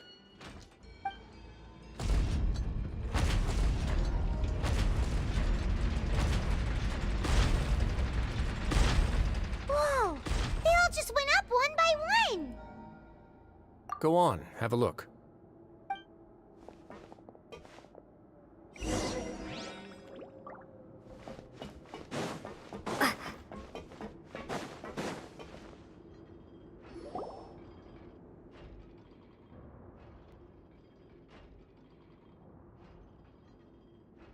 I've been interested in what lies beyond that gate ever since I assumed leadership of the Fortress of Meripede. Of course, it would be unwise to recklessly open it, but it'd also be risky and negligent to simply ignore any potential danger that could be behind it. The readings on that dashboard have not budged since the day when I first laid eyes on this place. But over the past year, the needle has crept upwards from its original position, likely because some parameter it's been tracking has changed, if only infinitesimally. Normally, I would have ignored it, but I happened to have some free time when I noticed it, so I investigated. Any guesses what the reading could be tracking? Very reasonable guesses. I've considered both of those as well. Unfortunately, our dashboard is tracking something less ordinary. The temperature should vary with weather and climate changes, so for something that rarely shifts, the water pressure is more likely. We ran a few tests to increase the pressure from the outside, but the readings didn't change at all. Later on, a few more possibilities occurred to me, such as a potential connection with the primordial sea. I began to make a few preparations based on that hypothesis. Over the past few days, the needle has moved again.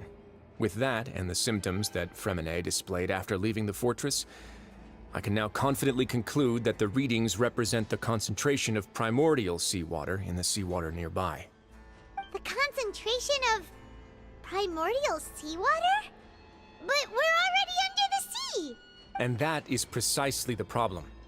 We're at the bottom of the sea, and now we're surrounded by toxic seawater.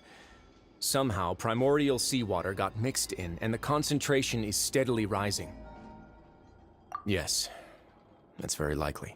But forget about the two of us! Not even Novelette knows where the primordial sea could be, much less where we could find and plug a leak. Oh. Oh!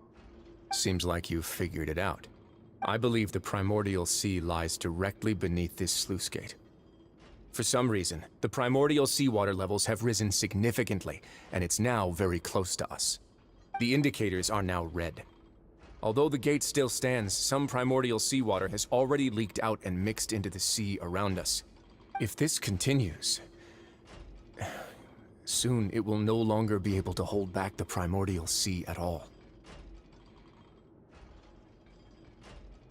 Yeah, you know what the legends say. If this place falls, then everyone in Fontaine will be turned into puddles in the span of a night. But that's just too weird! Why would the Fortress of Meripede be built right above a sluice gate for the primordial sea? Who built this place anyway? Your expression tells me you think this might be part of a vast, complicated conspiracy. To be honest, you might find the actual answer may be exceedingly boring.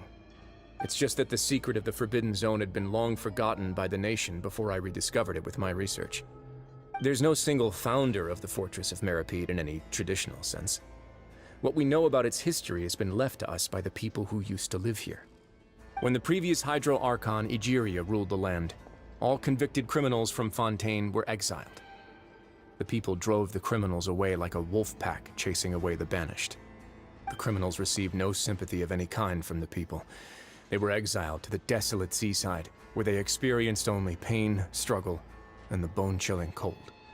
Some of them began to repent and prayed to the Hydro Archon, asking if there was still anything they could do. The Hydro Archon took pity on them and said, "You may go guard my secret, deep underneath the waves." And so, leaning on the power of the Hydro Archon, they gathered underneath the sea and began to build a fortress. They became a community down there in the deeps, and over the years helped it to grow. As the number of exiles increased, more and more people joined the community. When the first group of exiles died, they left the yet unfinished fortress to their successors. The Hydro Archon continued to lend her support, allowing the fortress and what it stood for to continue growing ever larger. Before long, this dark underwater fortress became the Sinner's only home. And with that, the people here stopped referring to the fortress as a prison. They saw themselves as repenting sinners who would regain their freedom once they had sufficiently redeemed themselves. But as time went on, people also realized that the fortress was a lonely place. Once they had gotten used to life here, they could no longer feel comfortable living in the overworld. Once they had finished serving their sentences, some people left and some others chose to stay. They'd find some idle position and let their withered souls fade away with the ancient secrets of the past. After many, many centuries, few people still remember the reason for the fortress's founding. Now they just see it as an integral pillar of Fontainian society, as the place where criminals deserve to be sent. Now and again, researchers manage to break one law or another and live out their days in the fortress. I learned all this from an elderly historian. Everyone else just thought he'd made it all up. But now you know every part of that history is true. Indeed. It's just as the prophecy says. If this gate fails, then everyone will be dissolved into the sea. To be frank, not really. But sadly, that hasn't stopped this prophecy from proving all too accurate. Prophecies are troublesome things. Just hearing one will create the first wave of panic. Seeing signs of it will bring about the second, and actually witnessing it in real time, the third. Let's go somewhere else. I want to show you something.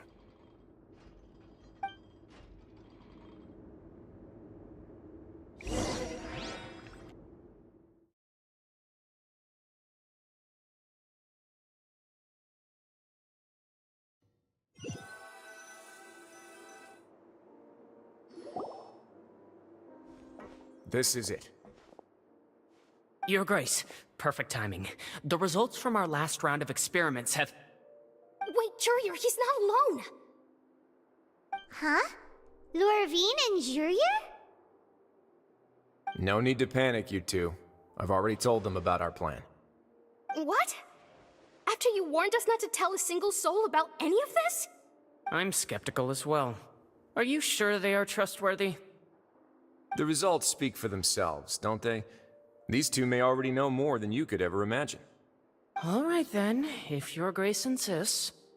They seem harmless enough, so I'll trust them for now. Well, how about some reintroductions? This is Jurier, one of the highest-ranked researchers from the Fontaine Research Institute. He used to work under Edwin. I trust that you've heard of Edwin? He's the one who blew the whole institute sky high. Everyone knew he was a bit crooked in the head, but you're not a local, so I guess it's possible for you not to have heard of him. Edwin's main areas of research were archaeum and gravimeters. As his assistant, Jurier is quite familiar with them as well. I hired him to be my technical consultant.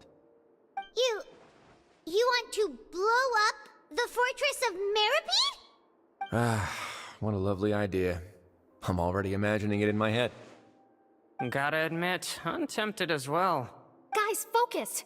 Focus! That taskmaster over there is Miss Lorvine, and is also one of my technical consultants. While Jurier used to be Edwin's assistant, she used to be Jurier's assistant. Ooh, are they together? See, everyone keeps asking this question. Are you too sure you're not a couple and just using your work as a convenient cover? Your Grace, I am not in a relationship with this man. If I dated her, I'd officially be madder than Edwin. Jeez, forget I said anything then. Follow me. Whoa! There's another door that goes right up! Your constant amazement makes it seem like the fortress can do anything.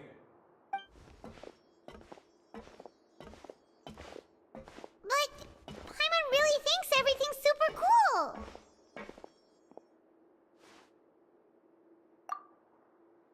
Well, let's spice it up a bit. And here you go.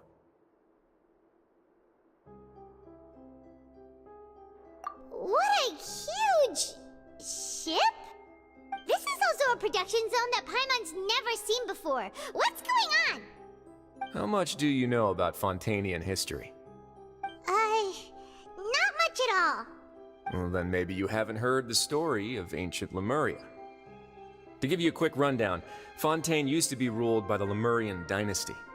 According to legend, the Lemurian king Remus came to this land after being inspired by divine revelation and found the seer Sibila, who had taken on the form of a golden bee. Taking the golden bee with him and riding on a huge ship, the Fortuna, he created his nation above the surging waves. He called his nation Lemuria, and used the Fortuna to incessantly search for new tribes and islands, calling on them to join his empire. There's a ship in this story too? Where there's water, there'll be ships. People believe that hope can always be found at the end of a voyage. Do you believe that too? To a point, I think. As you've already seen, I have a whole factory's worth of labor, materials, and technology at my disposal. Certainly can't hurt to give it a try. So the moment I began to speculate that the Primordial Sea might lie underneath the gate, I also began this project. Were you inspired by the legendary Fortuna? Maybe. Fontanians need something to hold on to cope with the impending disaster. Were the workers to find out the truth behind this ship, riots would destroy the fortress faster than any catastrophe. As the fortress's administrator, I'd never make such a reckless call. Alright, that's enough talking for now. I'll need another 3 cups of tea to soothe my throat. Do you have any other questions? Seems like you're good. Come on, I'll take you back.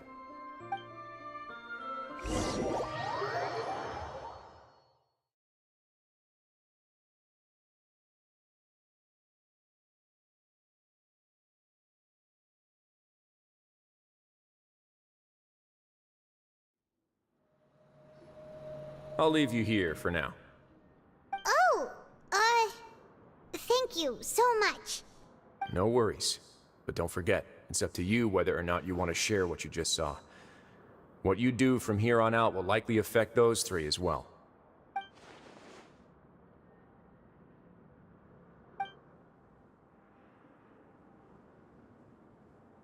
Yeah, we'll put a lot of thought into it for sure. Great. I look forward to what happens next.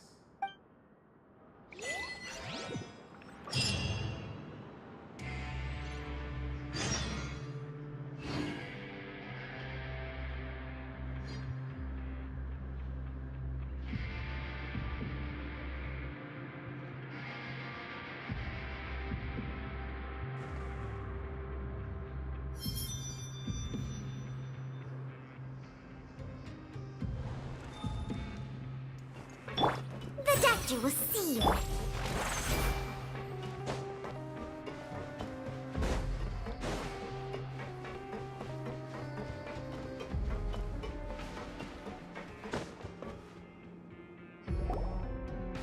We're back!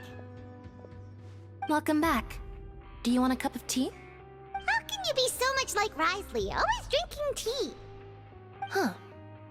Actually, now that you mention it, I just remembered something now. While I was sedated, I could still barely hear 2 people talking next to me. They were discussing everything, from the leaves to the water and even the teacups themselves. Must have been Risley and Sijwin.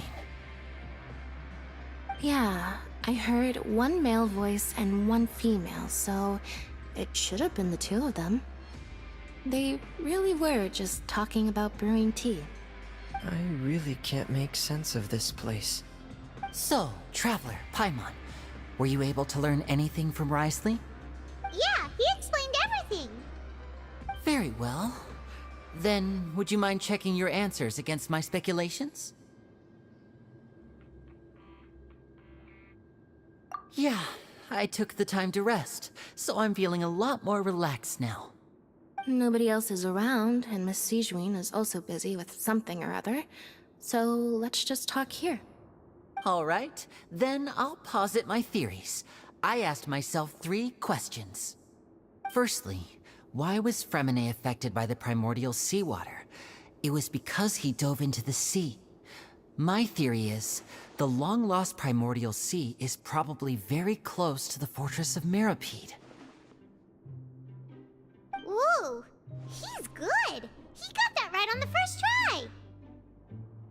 That's our Lenny. Secondly, Wriothesley's attitude changed dramatically during the course of our stay here. He ignored us completely at first, then suddenly roadblocked us. Why? I spent quite a long time thinking about this. If he has been monitoring the Fatui since the very beginning, he probably ignored us at first because he was hoping we could find Master Child for him.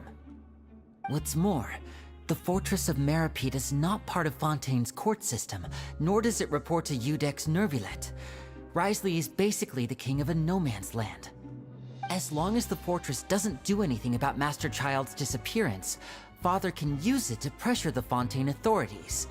And while the 2 factions are pitted against each other, Wriothesley will be free to move between the parties of interest.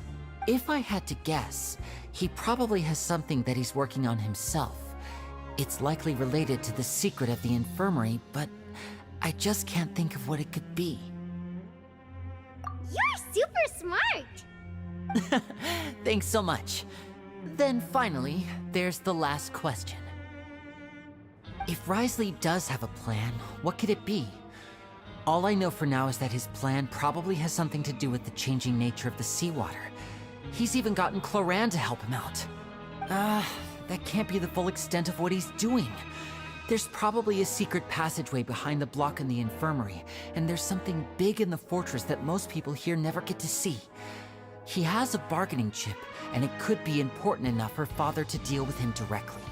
I don't have enough information, so I have no idea what his chip might be. But let me guess. You have the last piece of the puzzle.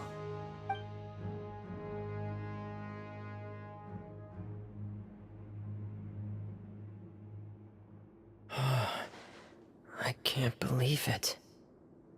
The sea will engulf everyone. Just like the prophecy said. Could Wriothesley have wanted to meet Father to figure out a way to deal with this crisis?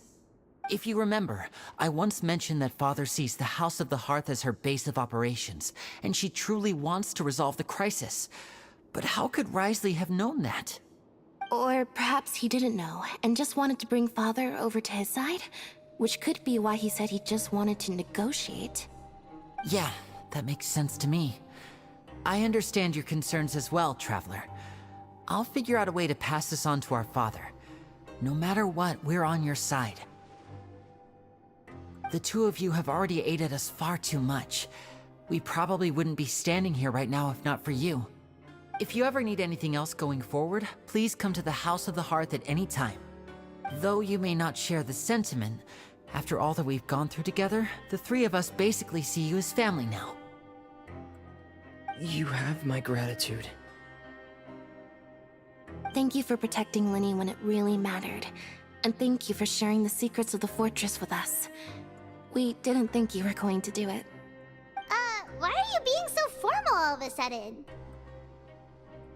Given your strength, you might not need our help at all. But if you are ever in danger, we will try our best to protect you. Aww, the sound of that makes Paimon feel all warm and safe inside.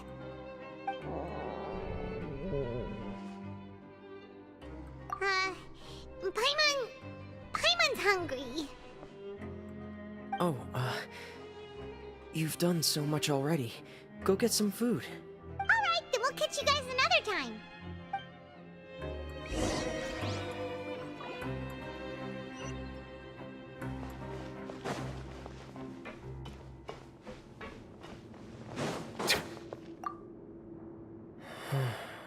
I feel like I should try to become someone more capable of helping. You're incredibly helpful. Lenny thinks so too. Yeah, you two are always telling me not to push myself, but aren't you just like that as well? You're incredible. Yeah, you...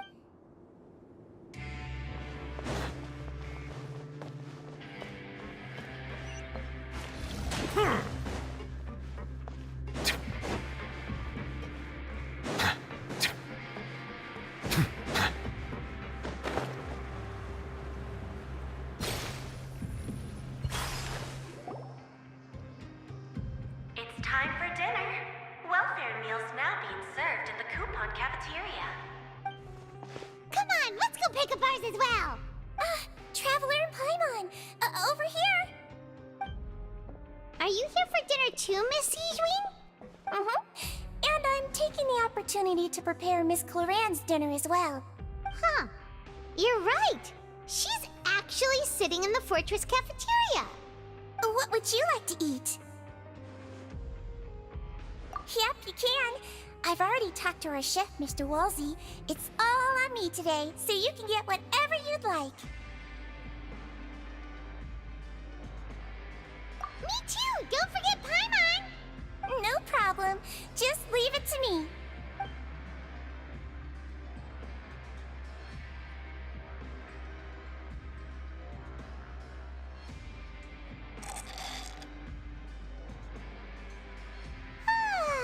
So delicious. Is this how it feels to be freeloaders? Wait a second, we did do plenty of work after all. Feeling full yet? How's the food? Delicious.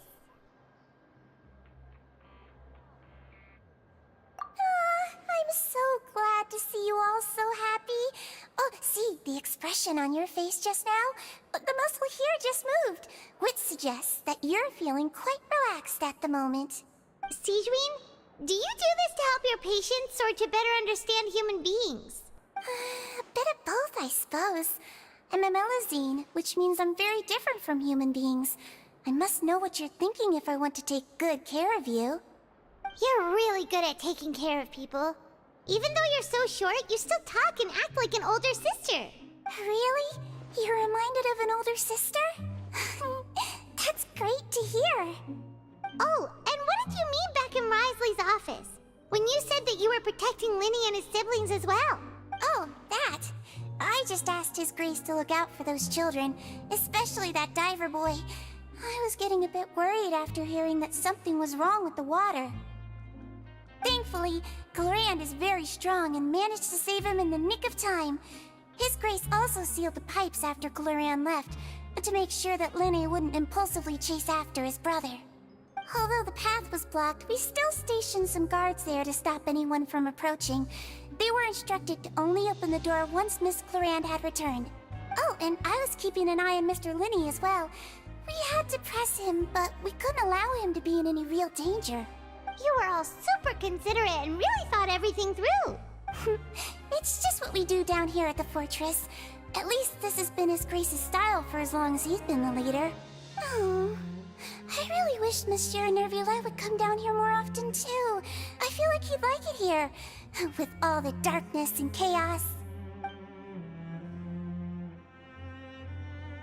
Get a good night's rest, you two. You both worked very hard.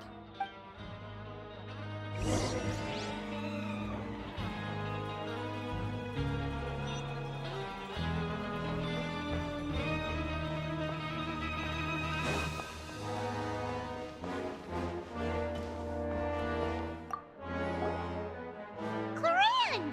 Ah, it's you two. How's dinner? It's all right. Miss Sijwin really put in a lot of effort. So we heard that Risley invited you to come down to help, and you saved Fremonade too! You sure work super fast! Oh, It was child's play. Still, Paimon didn't know even champion duelists could take on side jobs. Oh, and why aren't you eating with Sigewinne and the Duke? Won't you get bored eating by yourself? Miss Sigewinne was with you, and the Duke has business of his own. Actually, didn't Navia say that you went out for dinner with her as well? Yeah. First time in a long time. First time in a long time? So you mean you've gone out to dinner with her in the past? In the past, yes. You seem to be enjoying yourselves here. Things will be getting messy at the fortress soon. Don't run around unnecessarily.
So much has happened. Paimon just feels absolutely exhausted now that she's finally relaxed. Paimon's super sleepy. Are you sleepy too?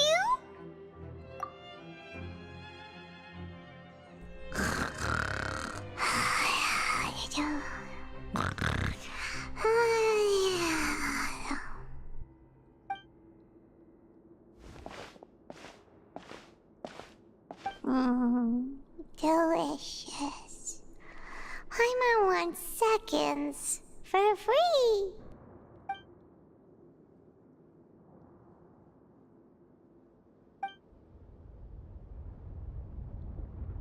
Out of my way! Get out of my way! What happened? Why is everyone running? No idea, but something must have happened. Stop asking!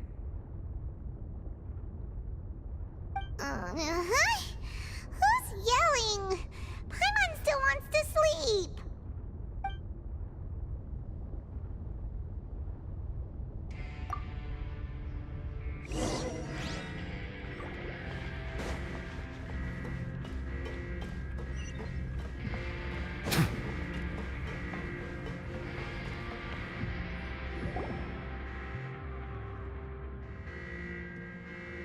What happened?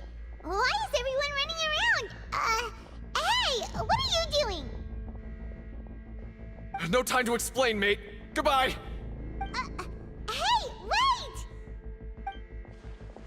What's wrong with these people? They won't even talk to us. They're here! There you are! Oh, thank goodness! Quisto and Lavaroon, do you know what happened here? We came here especially to inform you. Something seems to have gone terribly wrong just now. His Grace is telling everyone to evacuate and get out of here. Lavaroon was saying you two are new here and you don't have many friends, so you might slip through the cracks. Haven't you heard all the stories like that? An evacuation is successfully completed, yet you only find out once you do a head count that 1 or 2 people are missing. Wait, weren't you the one who brought that up? Why is it suddenly my idea? Hey, shut up! Okay, whatever. The point is, you should come with us. Yeah, he said to get as far away as possible, upwards and outwards. Oh no, it can't be that thing! Whoa, wait, what? What? Hey, where are you going? We have to go find the Duke! You two just go and get out! Go on without us! Hey, hey! Be careful! Attention! Please evacuate upwards and outwards, upwards and outwards. If you're already at the topmost layer, then try to move as far outwards as possible.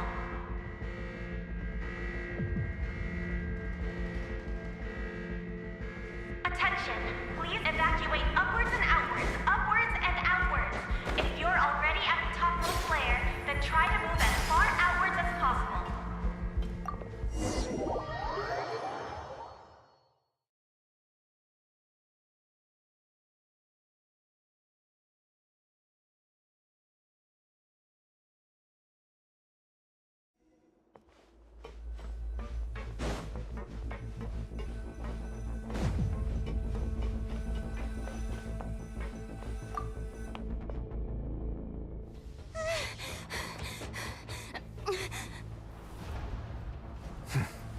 They're here.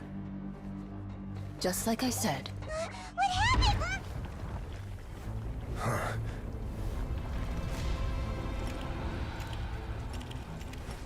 You're just in time. But be ready to run.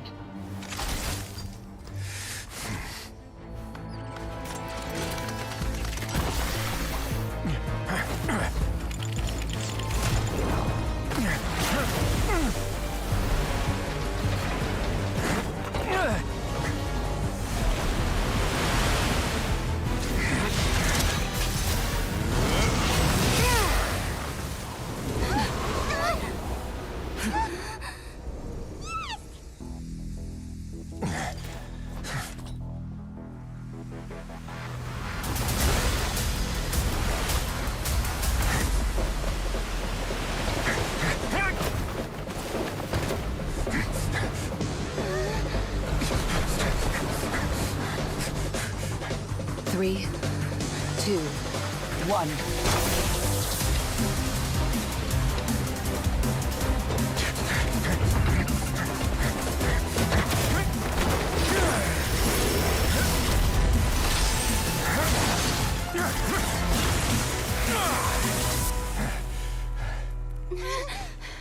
This won't hold it for long. Find Neuvillette. Tell him the defenses are about to collapse. Then what will happen to you? Until he arrives, we're the last line of defense.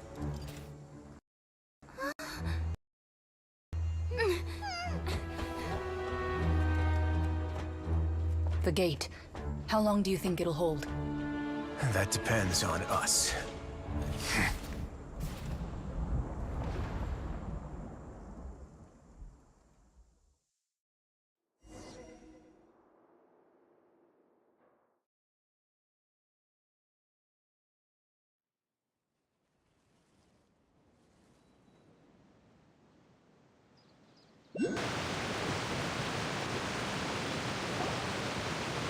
Neuvillette?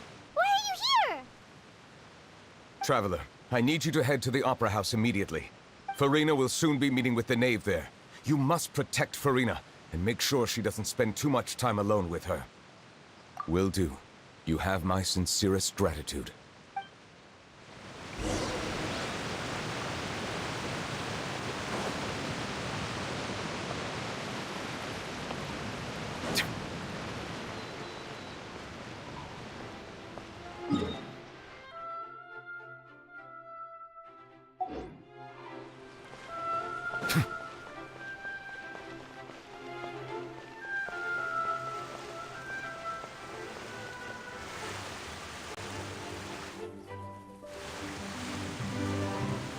Look! There are a ton of Fatilian Palais Mermonia people over there! The Knave is probably here already. We need to hurry! Are you two the Traveler in Paimon? Monsieur Neuvillette has left instructions. Please follow me. Though I'm sure he's already explained, this should be a mostly cordial conversation, unlikely to give rise to violence. But it would be most appreciated if you could protect Lady Farina to the best of your abilities.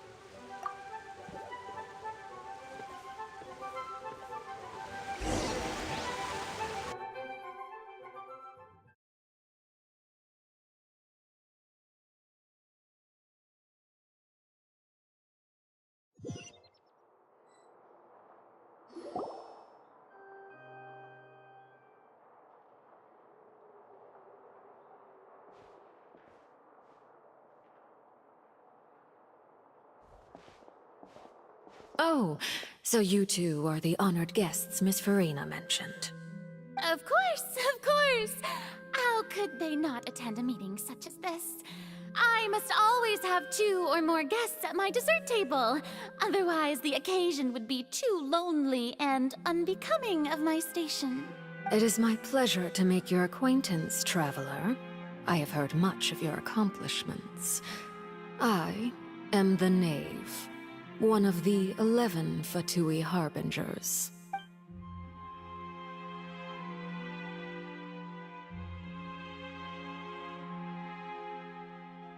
I've already prepared seats for you.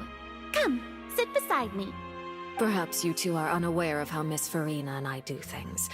You see, we actually recently agreed to get together for tea when we had the time. See this? This is a limited type of confectionery that Miss Farina simply adores.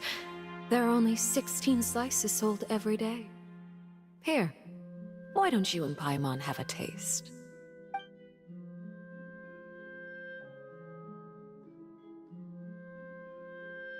Traveler, what do you think of this cake? That's good to hear. So what Child said was on the mark after all. You do share a taste in desserts with Farina and I. I wonder how he's doing nowadays. You must have heard, right? He's suddenly gone missing. I'm really worried about his safety, you know. Here's to hoping that he's an excellent swimmer. Since we're talking about him, I feel like I should add something. His martial prowess really looked certainly pretty impressive, yeah.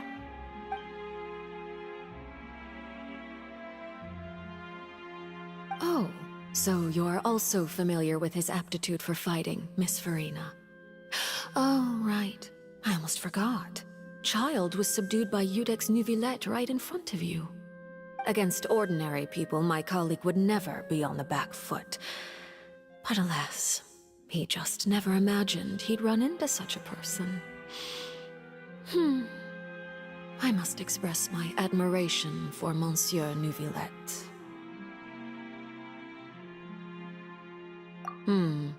Coming from you, that's not surprising at all. But I thought you would be happier to hear the news. Of course, but it's still a bit of a shame. You see, I would have been far happier had I received this news somewhat earlier. As you well know, a long time has passed since Child disappeared.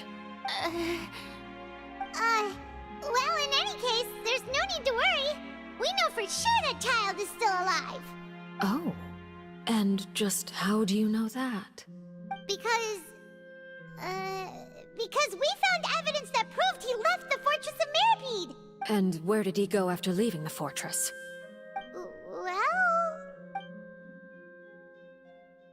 The Fortress of Meripede lies deep beneath the waves. Unless he pranced right out of the main gate, he must have had to swim for it. Do you have any proof that he surfaced safely?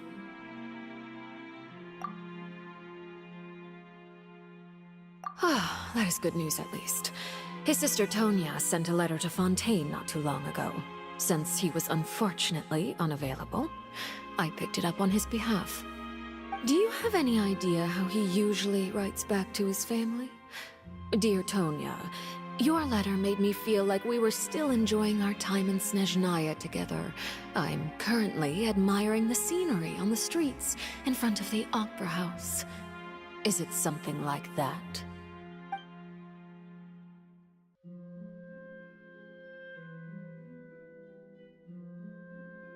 All letters tend to follow the same few formats anyway, right? As long as the contents are accurate, it doesn't matter so much how it's written or how it's worded. Hold on. The water in the teacup is shaking. I suppose this is also a sign of things to come, Miss Farina. I don't quite understand what you're trying to say. Have we entered into the next stage of the prophecy?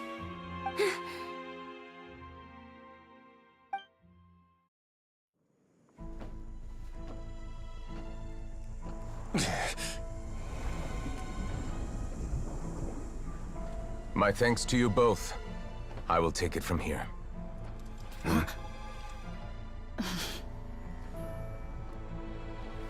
Sure you don't need a hand?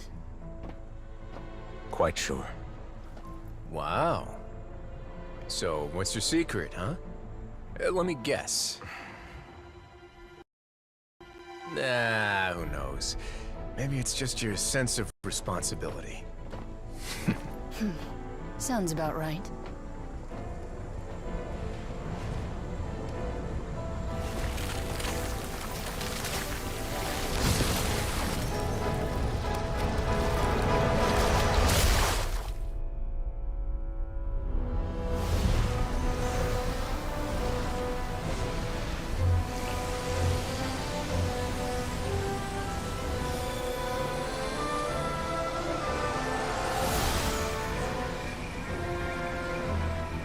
Day may come when the prophecy is fulfilled, and the waters burst forth.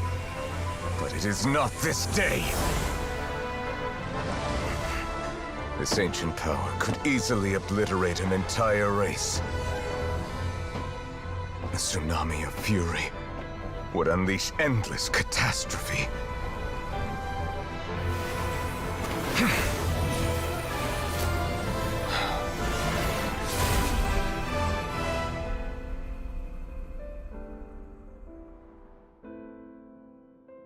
This sentence is too severe. Forgive me for overruling it.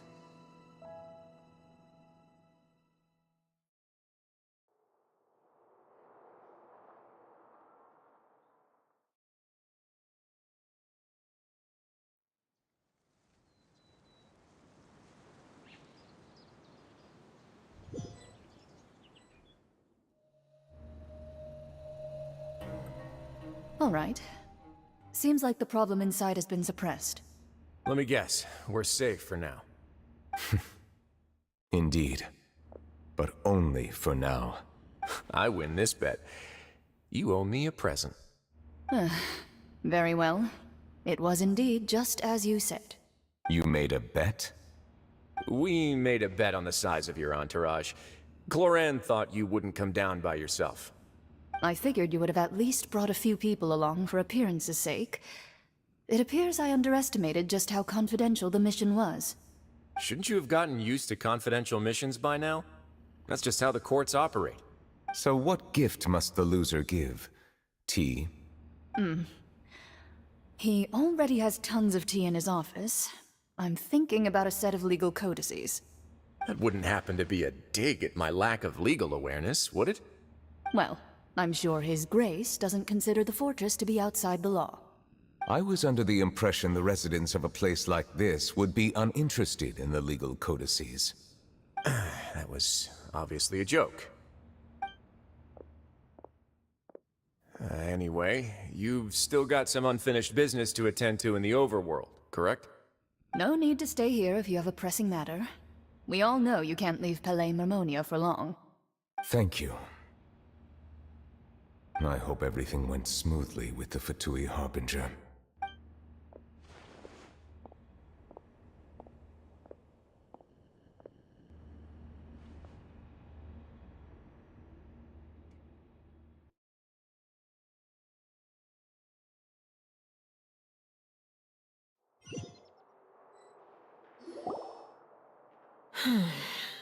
I must say, we've spent long enough playing house. Miss Farina, as the Hydro Archon, I am sure you understand the exact meaning of the phenomenon we just witnessed. Or should I say, that's what I originally thought. But looking at your expression, was I wrong? And you haven't a clue? What are you trying to say? At this point, I don't think there's any more need to speak as diplomatic representatives. Allow me to speak to you now as just a Fontanian. You know the prophecy by heart, and also that every part of it is being proven true. Yet, here you are relaxing, drinking tea, and eating desserts as if it's all nothing more than a few stray bugs in your garden. Do you really think that's acceptable? The prophecy's hanging above our necks like a guillotine. Every faction is looking for a way to either avert the disaster or save their own.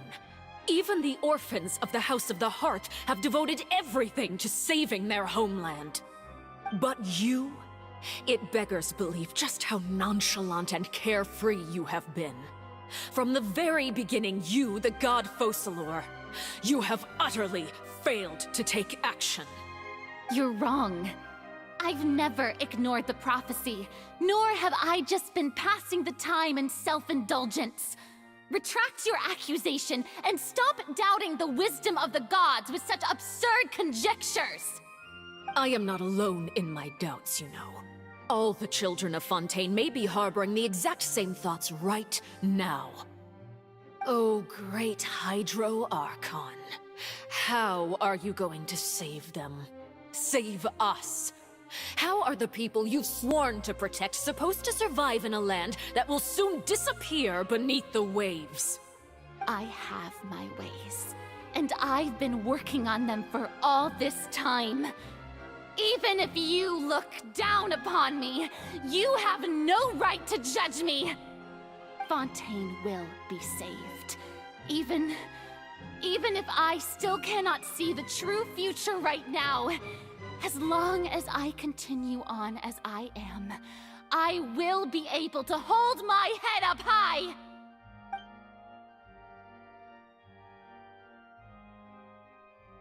Then I ask you, Miss Farina, just what have you been working on? Where can we see it, and what is it doing to help?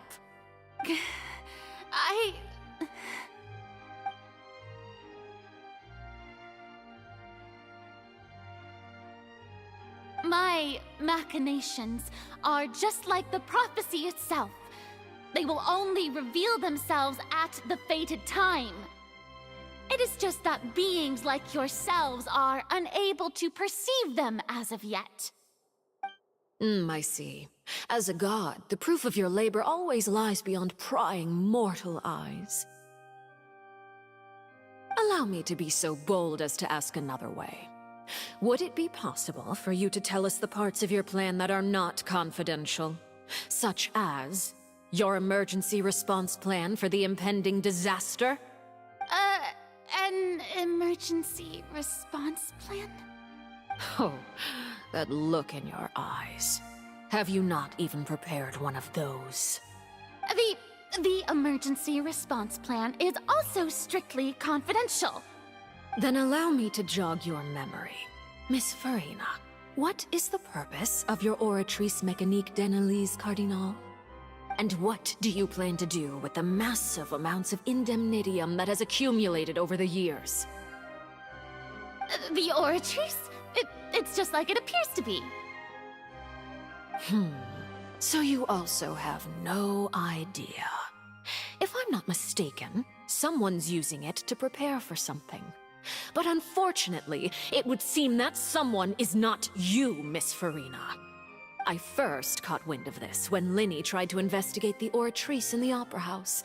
You see, even just getting close to the core contaminated him with an extremely large amount of indemnitium. But even if that had nothing to do with you, then what could you possibly be working on, oh great Hydro Archon? Oh, right. I almost forgot. Udex Neuvillette is not at the tea party with us today.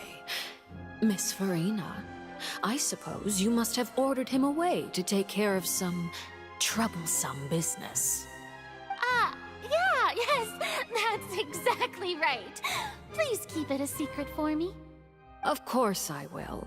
Although, I must say, Miss Farina, you seem quite insecure without the Udex by your side. Oh, very well. Let's stop that conversation here.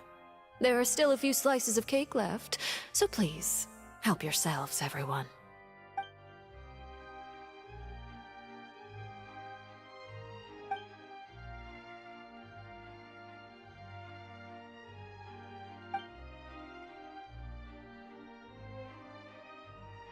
Traveler, I heard that you were recently commissioned to handle a few matters on behalf of the Udex.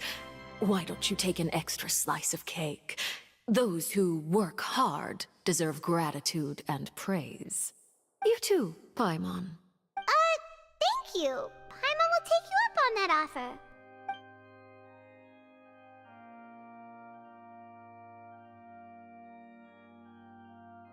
Oh, Paimon's super full. That cake was great. If it's on my tea table, it must be of the highest quality. Yes, and we must thank the knave for bringing these over as well. You're welcome. I'm sure the cake also felt greatly honored to be featured at Miss Farina's table. And I was merely catering to Miss Farina's tastes, seeking a chance to chat over tea. It is getting late. Why don't we call it a day? There are still a few matters that I need to take care of, so I must take my leave now. Very well. We'll end it here. Mind seeing me off, traveler? We could use the opportunity to discuss Child before I must be on my way. Paimon's coming too!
I'm glad that you were willing to come with me. Of course, Child was just an excuse. I have no interest in your dealings with him. That's what Paimon thought. You lent your aid to the children of the House of the Hearth. As their father, I would like to express my gratitude. Do I look like an irresponsible father to you?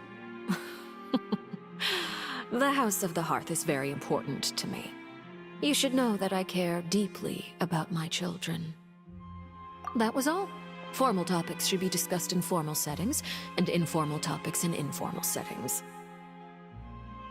I know you just returned from the fortress of Meripede. Relax. I have no intention of trying to get anything out of you. Linny, Lynette, and Fremine are still there, and I trust their judgment and abilities. They've all been working very hard and have always done all they can to fight back against anyone who tried to stop them, especially Linny. You mean Wriothesley. He's a tricky one to deal with. It's unfortunate that Linny's so eager to prove himself that he can't learn to rely on others, including me. By the way, and you can just consider this a bit of idle gossip, but what's your impression of Farina? You are outside of our disputes, and the freest person in all of Fontaine, able to move around most easily. Allow me to share my perspective with you. And that's everything that happened during the trial. Master Child was declared guilty and immediately transported to the Fortress of Meripede. Didn't he say he was coming here on vacation? Does he not feel an ounce of shame for all the trouble he has caused? Forget it. He did give us an opportunity. I will be meeting someone shortly. Do you require help with any preparations? No need. I will take care of it myself. I need to meet with Farina, the Hydro Archon. She is at the heart of Fontaine. But what's fascinating about her is that she often seems more like a celebrity than a working Archon. Oh? Come over here, you little critter, you! You dare to run from me? Stop right this instant! My goal is just to discover the location of the Gnosis. But I didn't expect the chance to approach Farina to be handed to me on a silver platter. This is so easy, it's actually making me a bit suspicious. Anything left unguarded is usually just bait. But No one will blame someone for taking the bait. After all, from the moment it was attached to the hook, the bait is meant to be sacrificed. It's just as I guessed in the second before I struck. The Hydronosis is not currently held by the Archon. In fact, this Archon doesn't seem like a god at all. And I sense that she's under some kind of curse. Who are you? And what are you trying to do? Please don't kill me. I'm begging you, please. The fear in her pupils is genuine, so perhaps she's not bait after all. Either way, targeting her has lost all meaning.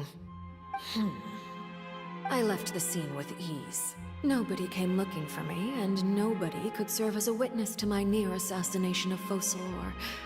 I suspect even Farina dares not mention this incident to anyone. Not long after, my informants confirmed what I had guessed. After returning to her quarters, Farina quietly cried alone. She was so scared that she could not sleep that night, nor could she even bring herself to eat her cake. There's no doubt that there's something wrong with her. I began to entertain the possibility that she is not the true Hydro Archon. Perhaps Iudex Neuvillette is actually the genuine article. I have to find the Gnosis. If the Neuvillette hypothesis is correct, he is probably in possession of it. Alternatively, it might have been hidden in a place that's hard for ordinary people to access. Yes, Father. My dear children, please speak. News from the fortress of Meripede. Master Child has gone missing. On top of that, the contacts and guards we bribed at the fortress have all gone quiet as well. Probably the handiwork of that Ridesley. I'm afraid so. This is a good opportunity. The value of a Harbinger is much higher than most would imagine. We now have an excuse to exert diplomatic pressure on the Fontaine authorities. Set up a meeting for me. I would like to meet the Hydro Archon and Iudex Neuvillette. Oh, and I have an additional mission for you three. Yes, Father. Tartaglia's disappearance was not a part of my plan, but I can use it to make a breakthrough. With this as my excuse, I can ask for an official audience and continue my investigation of Farina and Iudex Neuvillette. The initiative belongs to the House of the Hearth. My wish to investigate the fortress of Meripede will be a front. Linny and his group will be responsible for the actual intelligence gathering.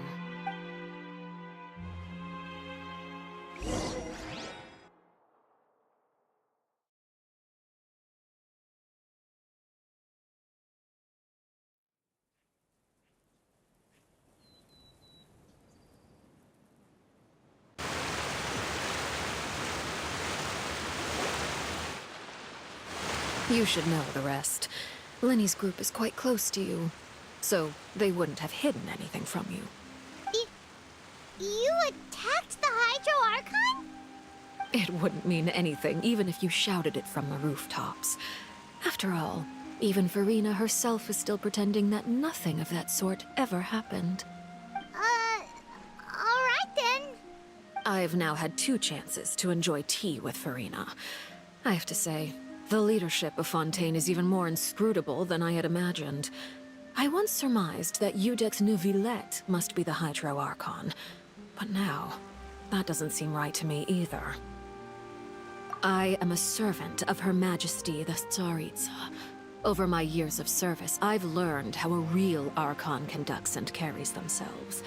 Whether Iudex Neuvillette or Farina, neither fits the bill. It's hard to imagine either of them as the Archon. Of course, that is all just how I feel. Gut feelings often do not require justification. It is, however, quite amusing to me that after all my years working in intelligence gathering, I've come to realize I am at a complete loss regarding the identity of the god of the land of my birth. Don't you think Fontaine is quite intriguing? A catastrophe looms, yet many secrets have yet to rise to the surface. It looks like Fontainians will have no choice but to save themselves. Ultimately, though, One must survive in order to do anything else. Should the need arise, I would be happy to cooperate with you. You don't need to commit to anything right now, of course. I have a feeling that the situation will continue to evolve, and as your name is often connected with noble deeds, I'm sure we will work together someday. He certainly returned quickly. You must want to catch up with each other, so I'll leave you to him.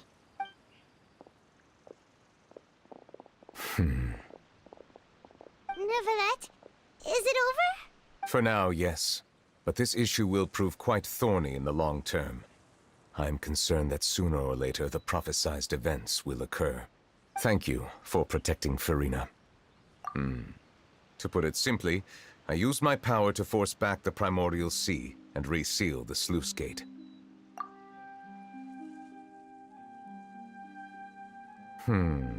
So as expected, the Knave has turned up the pressure on Farina. She's trying to feel her out, though I'm still unsure as to her motives. Permission granted.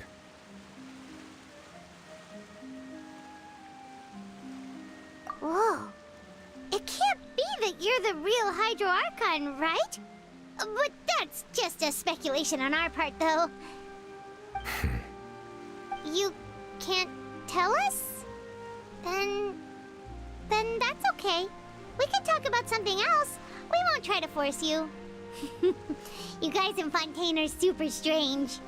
If by the phrase, you guys, you are referring to Farina and I, then although I'm not sure just what you are trying to imply, I must clarify that I do not share her positions on a multitude of topics.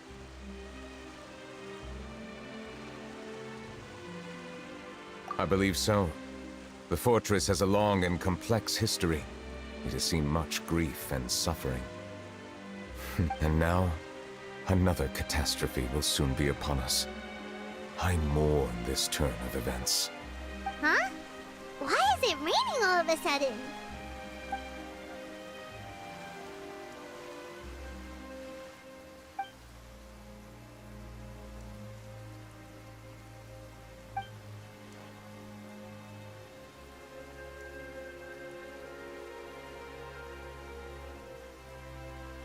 You may be closer to the truth than you think. Oh? And what are you thinking? The dragon of... what? Huh? Please do not be so surprised. Farina?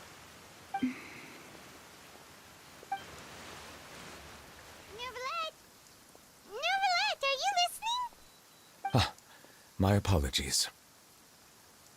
We were just guessing randomly. We didn't guess right, did we? You're not actually the dragon sovereign of water, right? Well, if you don't want to confirm or deny... You guessed correctly. I sincerely hope you'll be able to keep this a secret for me. Right, of course. We'll definitely help you keep it a secret. There's still something Paimon wants to ask you, though. Please, go ahead. Well, if you are the dragon sovereign of water, and you were able to force back the primordial sea from the fortress, then since Fontaine's prophecy is all about seawater, couldn't you just use your power to solve the crisis? None of the currently living dragon sovereigns in the world, myself included, possess our full dragonhood. They say that when the first usurper arrived on Tivat, they seized a part of the dragon's power. Today, that stolen power is the basis of the Archon's authorities. There are 7 elemental Archons and 7 matching dragon sovereigns. The dragon sovereign of water who lived through that era perished a long time ago. As their successor, I know far less of that part of our ancient history. In any case, I believe I will not be able to do much unless the Archon disappears and returns their elemental authority to me. Given the status quo, however, I would recommend finding another way to deal with the prophecy. Oh, so even you can't solve it. I still have some urgent matters to attend to at my office. If you have any more questions regarding ancient history, you are welcome to discuss them with me at a later time. There's a place that Paimon wants to go too. Traveler, why don't we pay another visit to the Fortress of Meropide? Paimon is a little worried. We'll see you another time. Take care.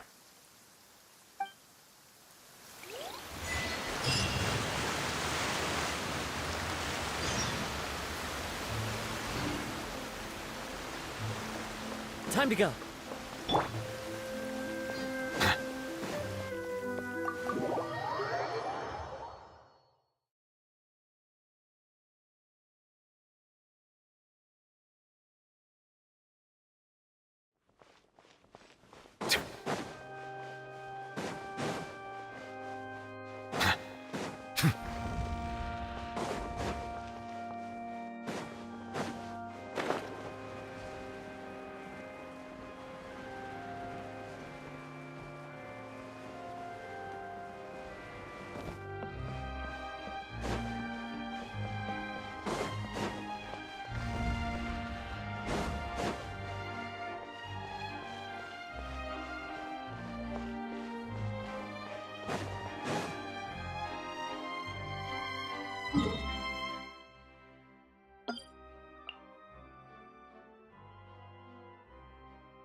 if you get hurt? We're fine, but what about you guys? It was such a huge mess. How bad was it? A few people sustained superficial injuries, but that's about the extent of the damage. Monsieur Nervillette paid us a visit. It was all thanks to him that we managed to suppress the crisis for the time being. Of course, we must also thank you for the help you provided. How did Nervillette know that he was needed here? Well, Monsieur Nervillette has strong resonance with the hydro element.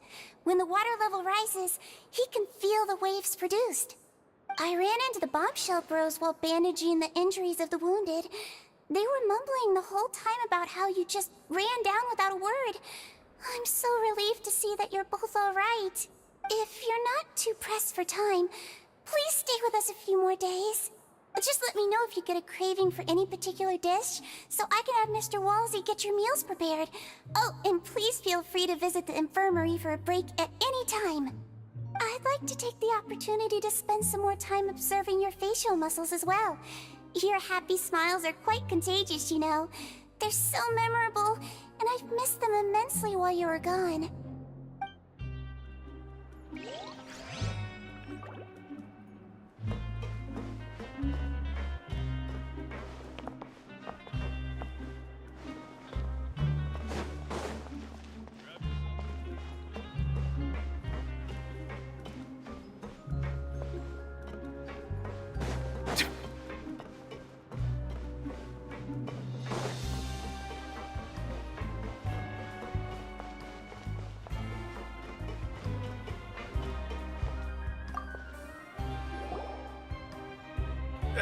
You guys are back? Crystal! Macaroon! You guys didn't get caught and thrown back down here, right? Huh? No, not at all. And here I thought you'd managed to escape from jail during all the commotion. I'd held you up as legendary jailbreakers, but now you're telling me you just never left?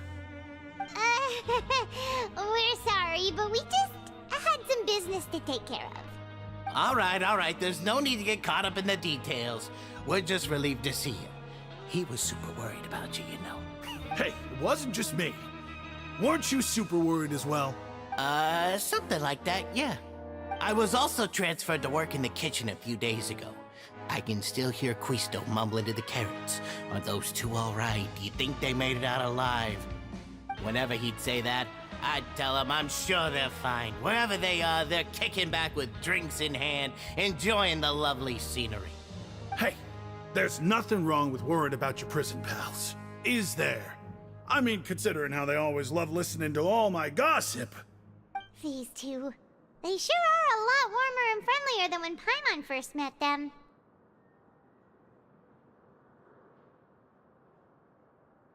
Oh, well, if you say so. I'll be watching you to make sure you finish every last bite.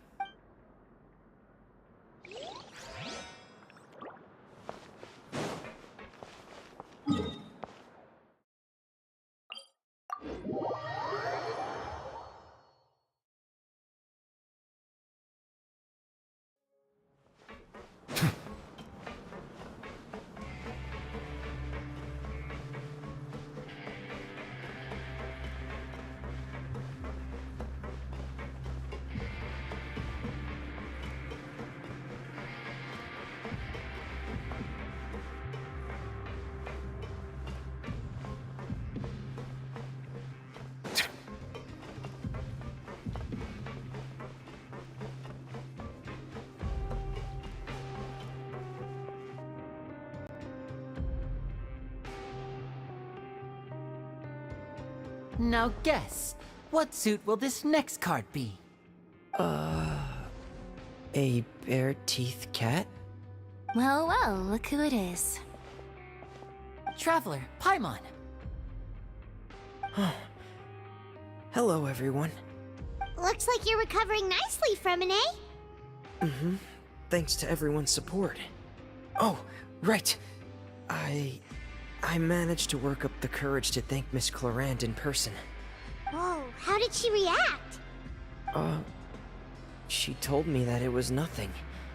It was as if saving a life wasn't a big deal to her at all. She also told me not to worry about it. She didn't want to stress you out, that's all. She's right, and it's best not to dwell on it. Yeah. Okay, but check this out. We went back to the Opera House and we met the Knave. You met Father? Did she say anything to you? She said a few things that were, a bit hard to understand. And also that she's looking forward to working with us in the future. Her attitude towards you is even better than what we'd imagined. That's fantastic. You should believe her. She has her own way of doing things, and she'll do everything in her power to help those she considers close, which now might also include you. Mm-hmm. Father is very capable, and also trustworthy. Oh, Paimon just remembered that she thought Lenny was a bit too proud as well. She said that you should learn how to rely on others sometimes. Got it. Huh. That does sound like something that Father would say. Hey! Are you going to stay here for the next few days? Looks like it, yeah. Excellent. I will host a tea party. For real? Then Paimon wants another serving of cake. Another implies that you were already served some delicious cake while you were up there. How lovely. Well, next time, you're going to have tea and snacks with us.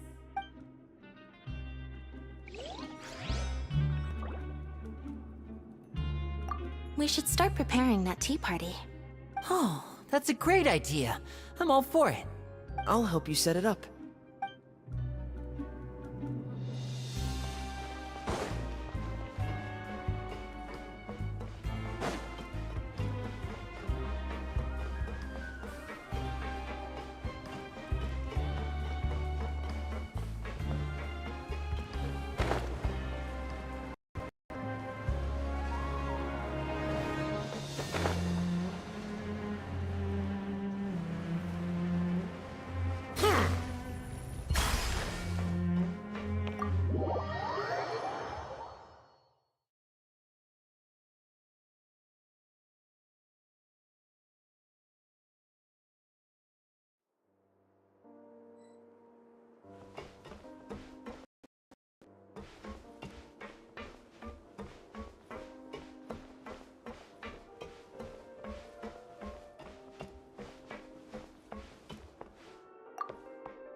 Courier?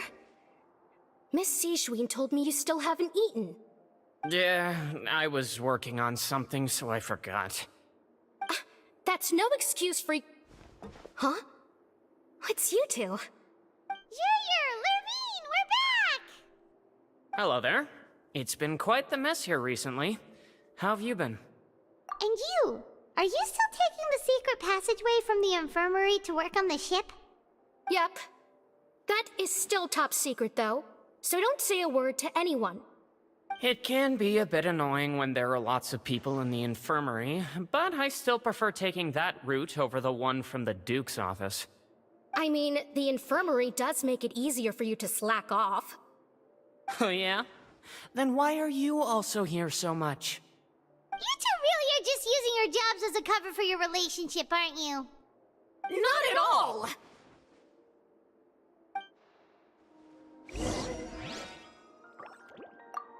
Courier, the rumors about us are literally everywhere now. Please do something about it. But it's not like I caused them by myself. All right. I'll try to do something about it when I can find the time.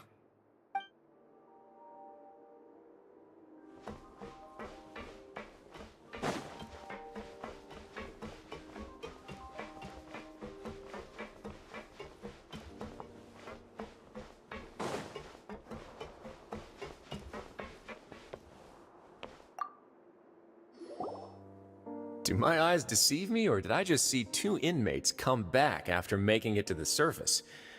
Some strange winds blowing of late. We wanted to see how the fortress is doing. Is everything still alright? We're fine, for the most part. Neuvillette came down and took care of the worst of it. If that's the case, why don't you just ask him to stay here? Oh, yeah, what a brilliant plan. Let's go convince the Eudex himself to exchange the Courts of Fontaine for a puddle of water in the middle of nowhere.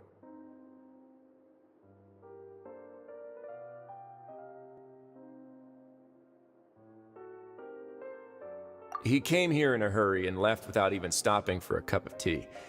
He did remember to take Miss Sigewin's gift with him, though. He sure sounds super busy. Miss Cloran has left as well. She also took her gift from Miss Sigewin. Were the gifts milkshakes? Nervalette got the milkshake. Cloran received lipstick instead. Those aren't even remotely alike. Well, it's Nervalette's own fault for making Sigewin worried about his health by working so much. But besides that, our head nurse is still pretty fond of picking out beauty products for the ladies. Oh, and I have some gifts here for you as well. Are these from Sigewin too? Nope, they're from yours truly.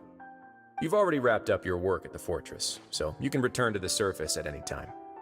You haven't yet served your full prison term, however, so you may continue to use your cell until your term is up. For real? Then we could stay here for a really long time? You may access the cafeteria for free. Hooray! Just remember to come complete your paperwork once it's time for your release.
We're back in our cell again. We're no longer prisoners though, so it really doesn't feel the same. Being free sure feels pretty special now. Huh? How did you know? Hey, that's not true! Alright. Okay, Paimon just wanted to say that we really are an amazing duo after all. It's like we've now gone to so many places together and become friends with so many people. We've never stopped traveling or stopped meeting new friends. There are so many bad things in the world, and we're just two people, but we've still been solving problems no matter where we go. Isn't that pretty cool? You're counting Paimon today? Aren't you the only adventurer here? Then let's ask Catherine to give Paimon an adventurer handbook as well. Paimon will also be an adventurer from today forward! Just the thoughts making Paimon giddy. Paimon's gonna crash, so you sleep soon too. The last time we fell asleep here, we woke up to a whole mess outside our cell. The primordial seawater nearly rose up. That was so scary. We should be safe now, right? Alright then, good night to you, traveler.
Melusines are beautiful creatures.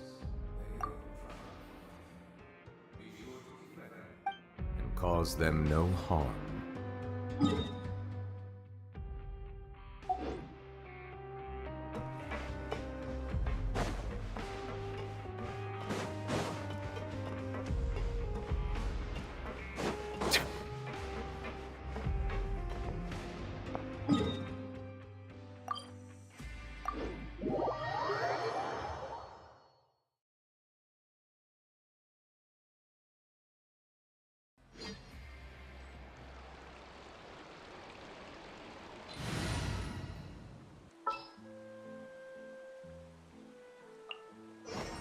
There's still a long road ahead.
bitter pill to swallow.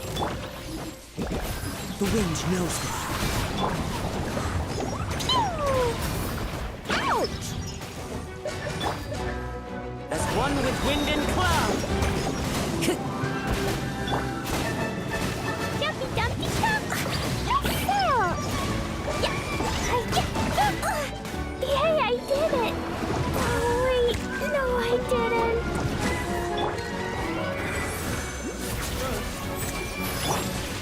It was an accident.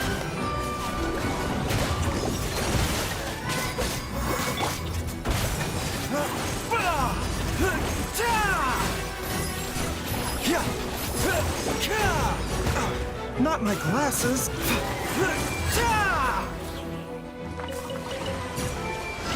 Protect you with seeing.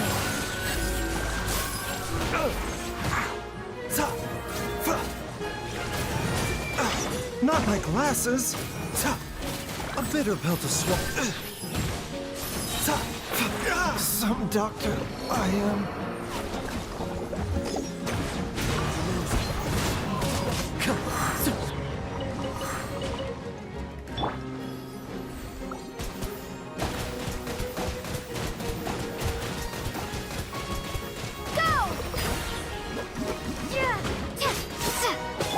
Fallen leaves, adorn my night into the wind.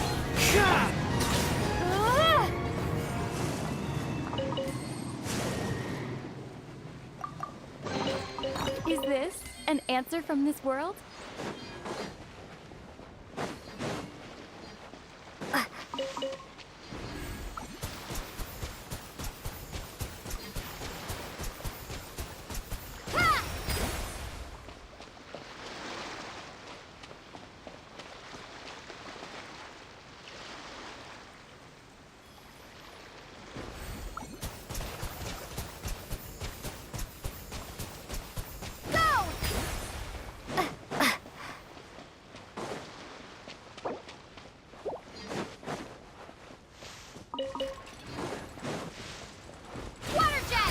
Another test subject. Freeze! Wipe out! Freeze! That was the low. One with nature. Picked the wrong test subject.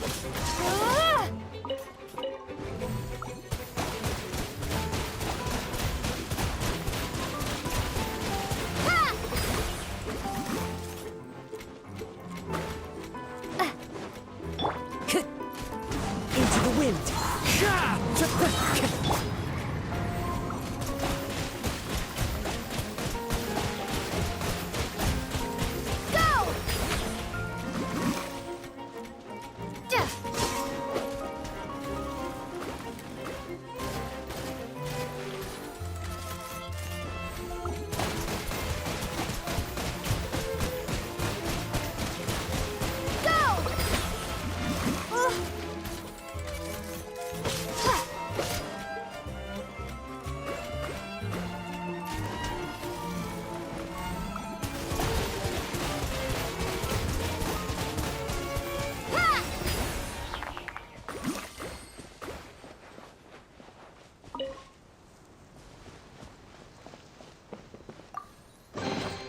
Is this an answer from this world?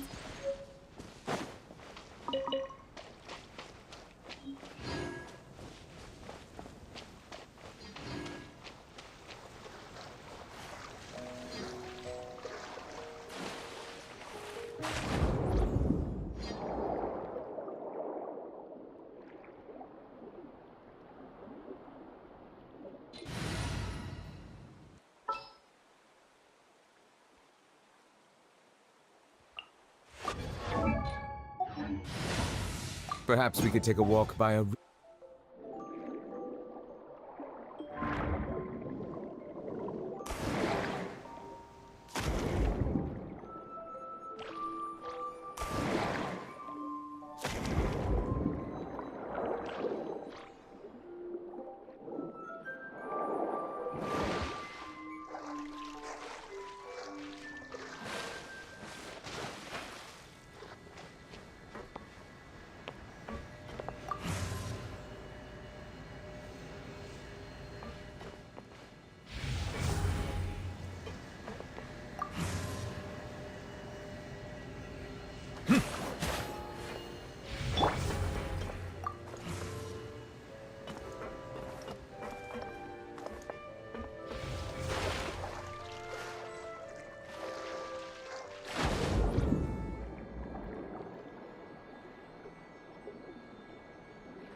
Is it what you wish to find? Hopefully the excitement of opening a treasure chest has at least made it a worthwhile experience.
Come a little closer.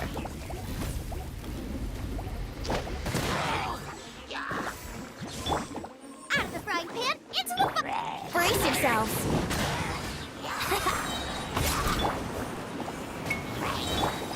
Try not to enjoy this too much. Time for takeoff. You're toast! You're in for a little shock.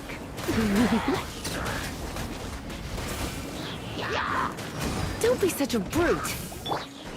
Here we go. Surrender in allegiance. Think you can get away?